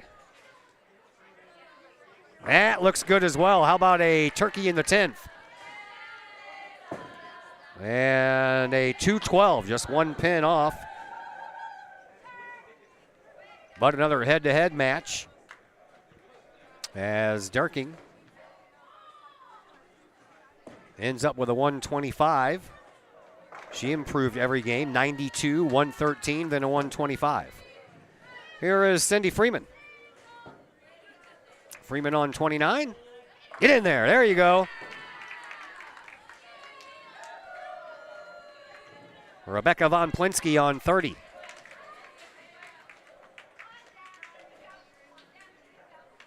Cindy Freeman already over her first two matches with this 165 she currently has, as Von Plinsky takes down 9 of the 10. Cindy Freeman trying to finish up strong here.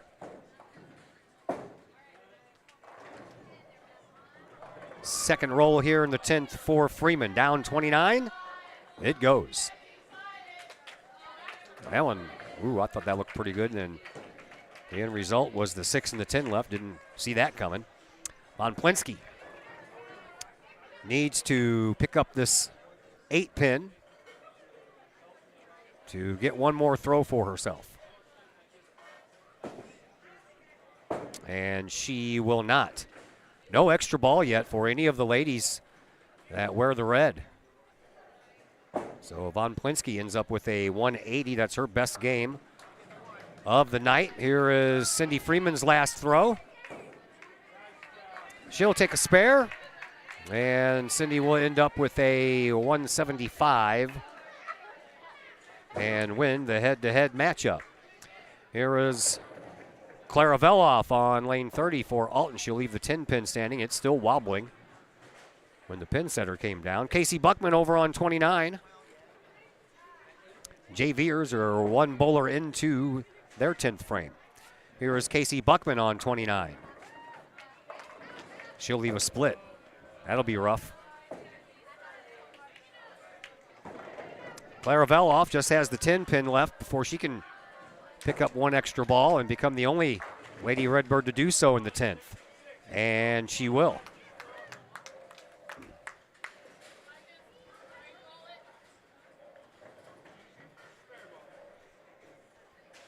So Casey Buckman has a mess to deal with. Has the 6 and the 10 and then the 8. Here's that try. She'll miss.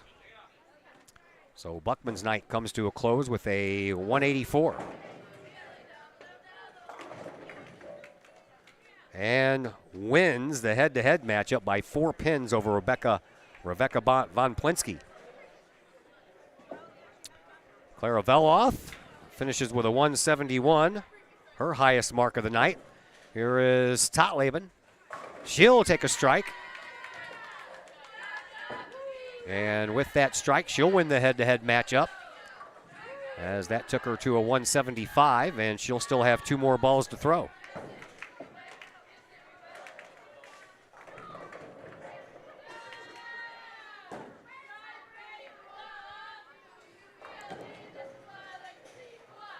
As a team, that was Alton's best game of the night, a 673. They had a 668 to start, then a 604, and then a 673. Here is Totlaben's second throw, and she will leave a split. So she'll have 1 more throw to try to pick up a 6-7 split.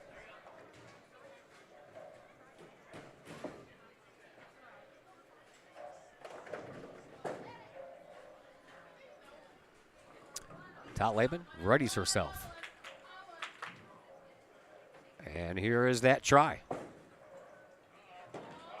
Oh, almost worked.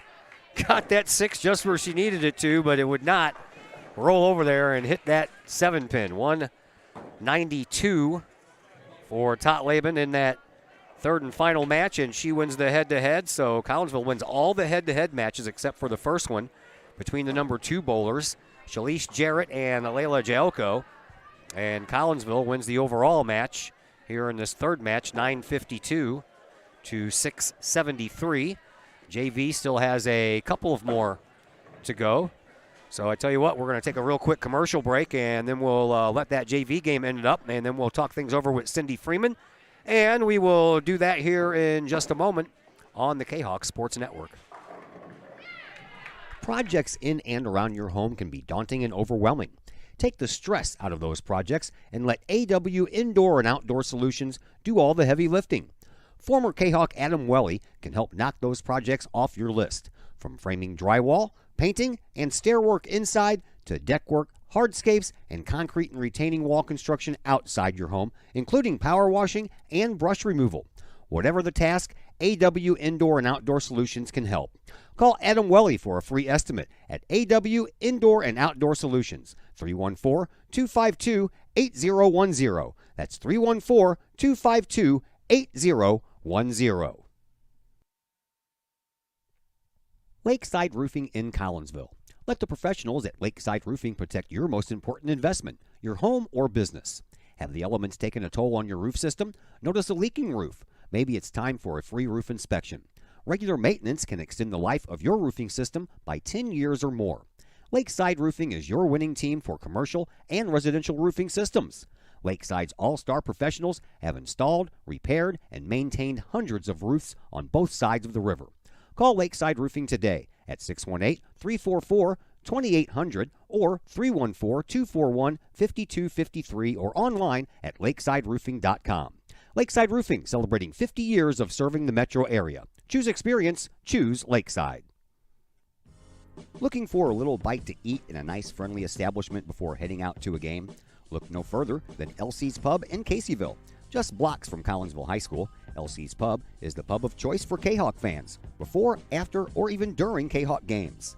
LC's Pub features a wide variety of traditional bar food like burgers and fries, chicken wings and chicken strips, appetizers like pepper jack mac and cheese bites, fried pickles, and green beans. Plus they have salads, fish, shrimp, and more. LC's Pub also features an outdoor patio, a gaming room, weekly poker tournaments, and a pool table, plus enough TVs for all the sports fans. And LC's Pub shows Kahok games live as well as Blues and Cardinals games. LC's Pub, 605 North Main Street in Caseyville, right across the intersection from All Pro Tees. Call for carry-out orders at 618-855-9007 and on Facebook at LC's Pub. LC's Pub, Kahok fans' pub of choice.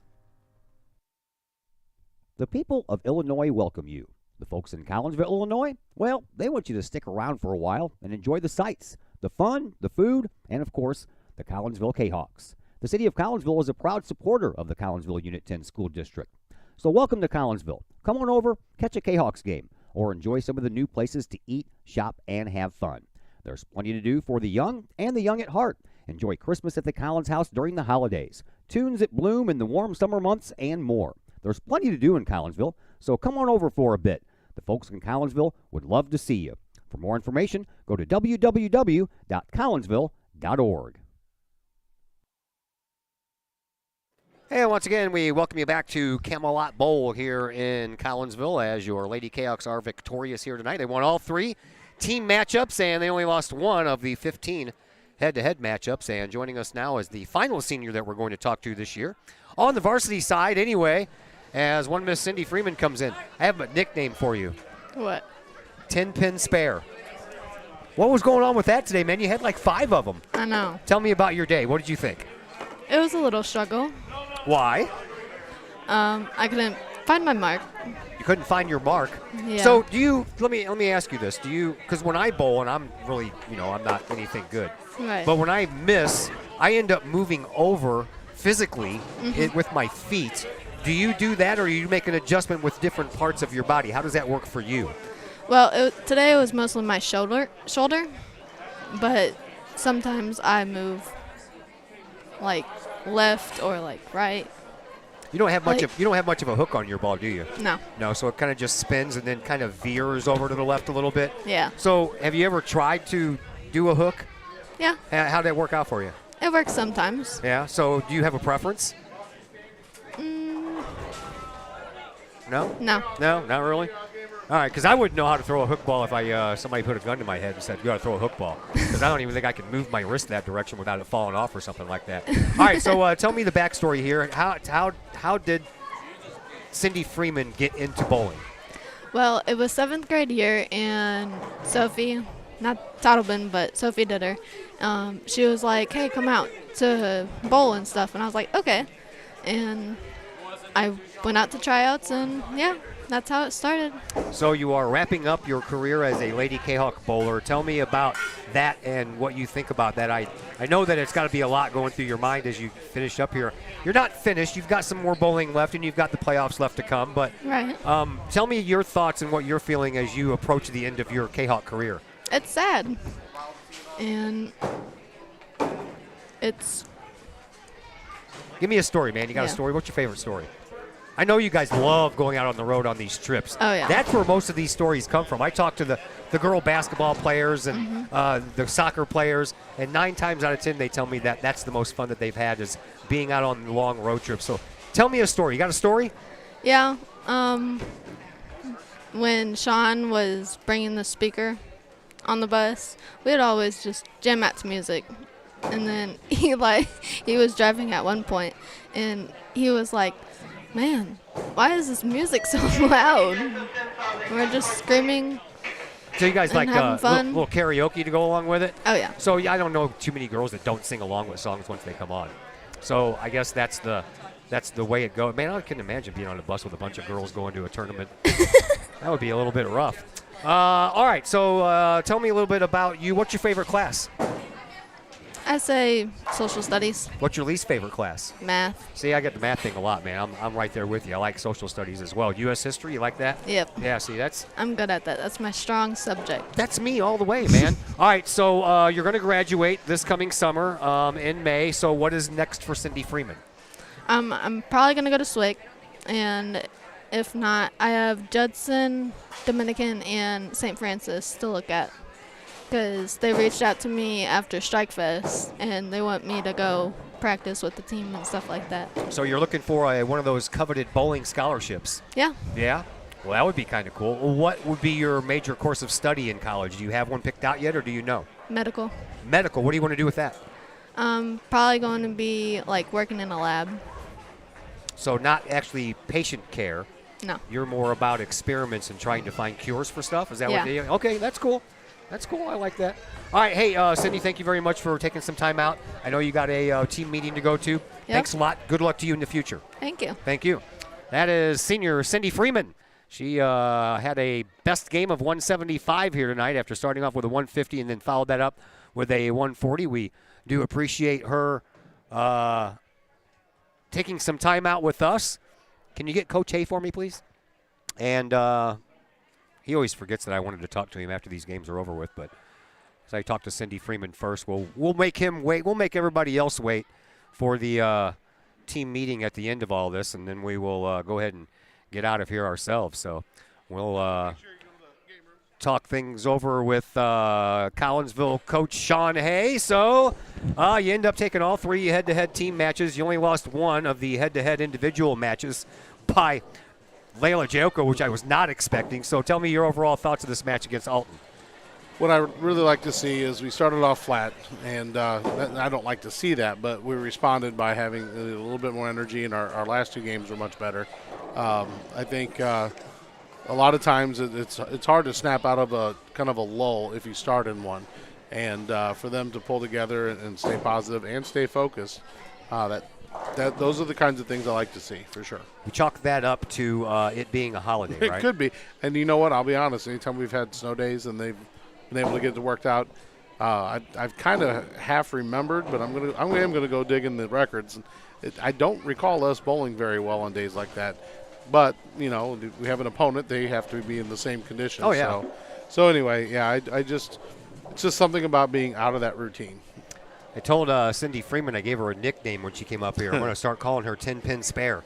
She had like 5 of those 10-pin spares and a day. That was unusual, honestly. And, well, normally kids don't get the opportunity to get more than a couple of those.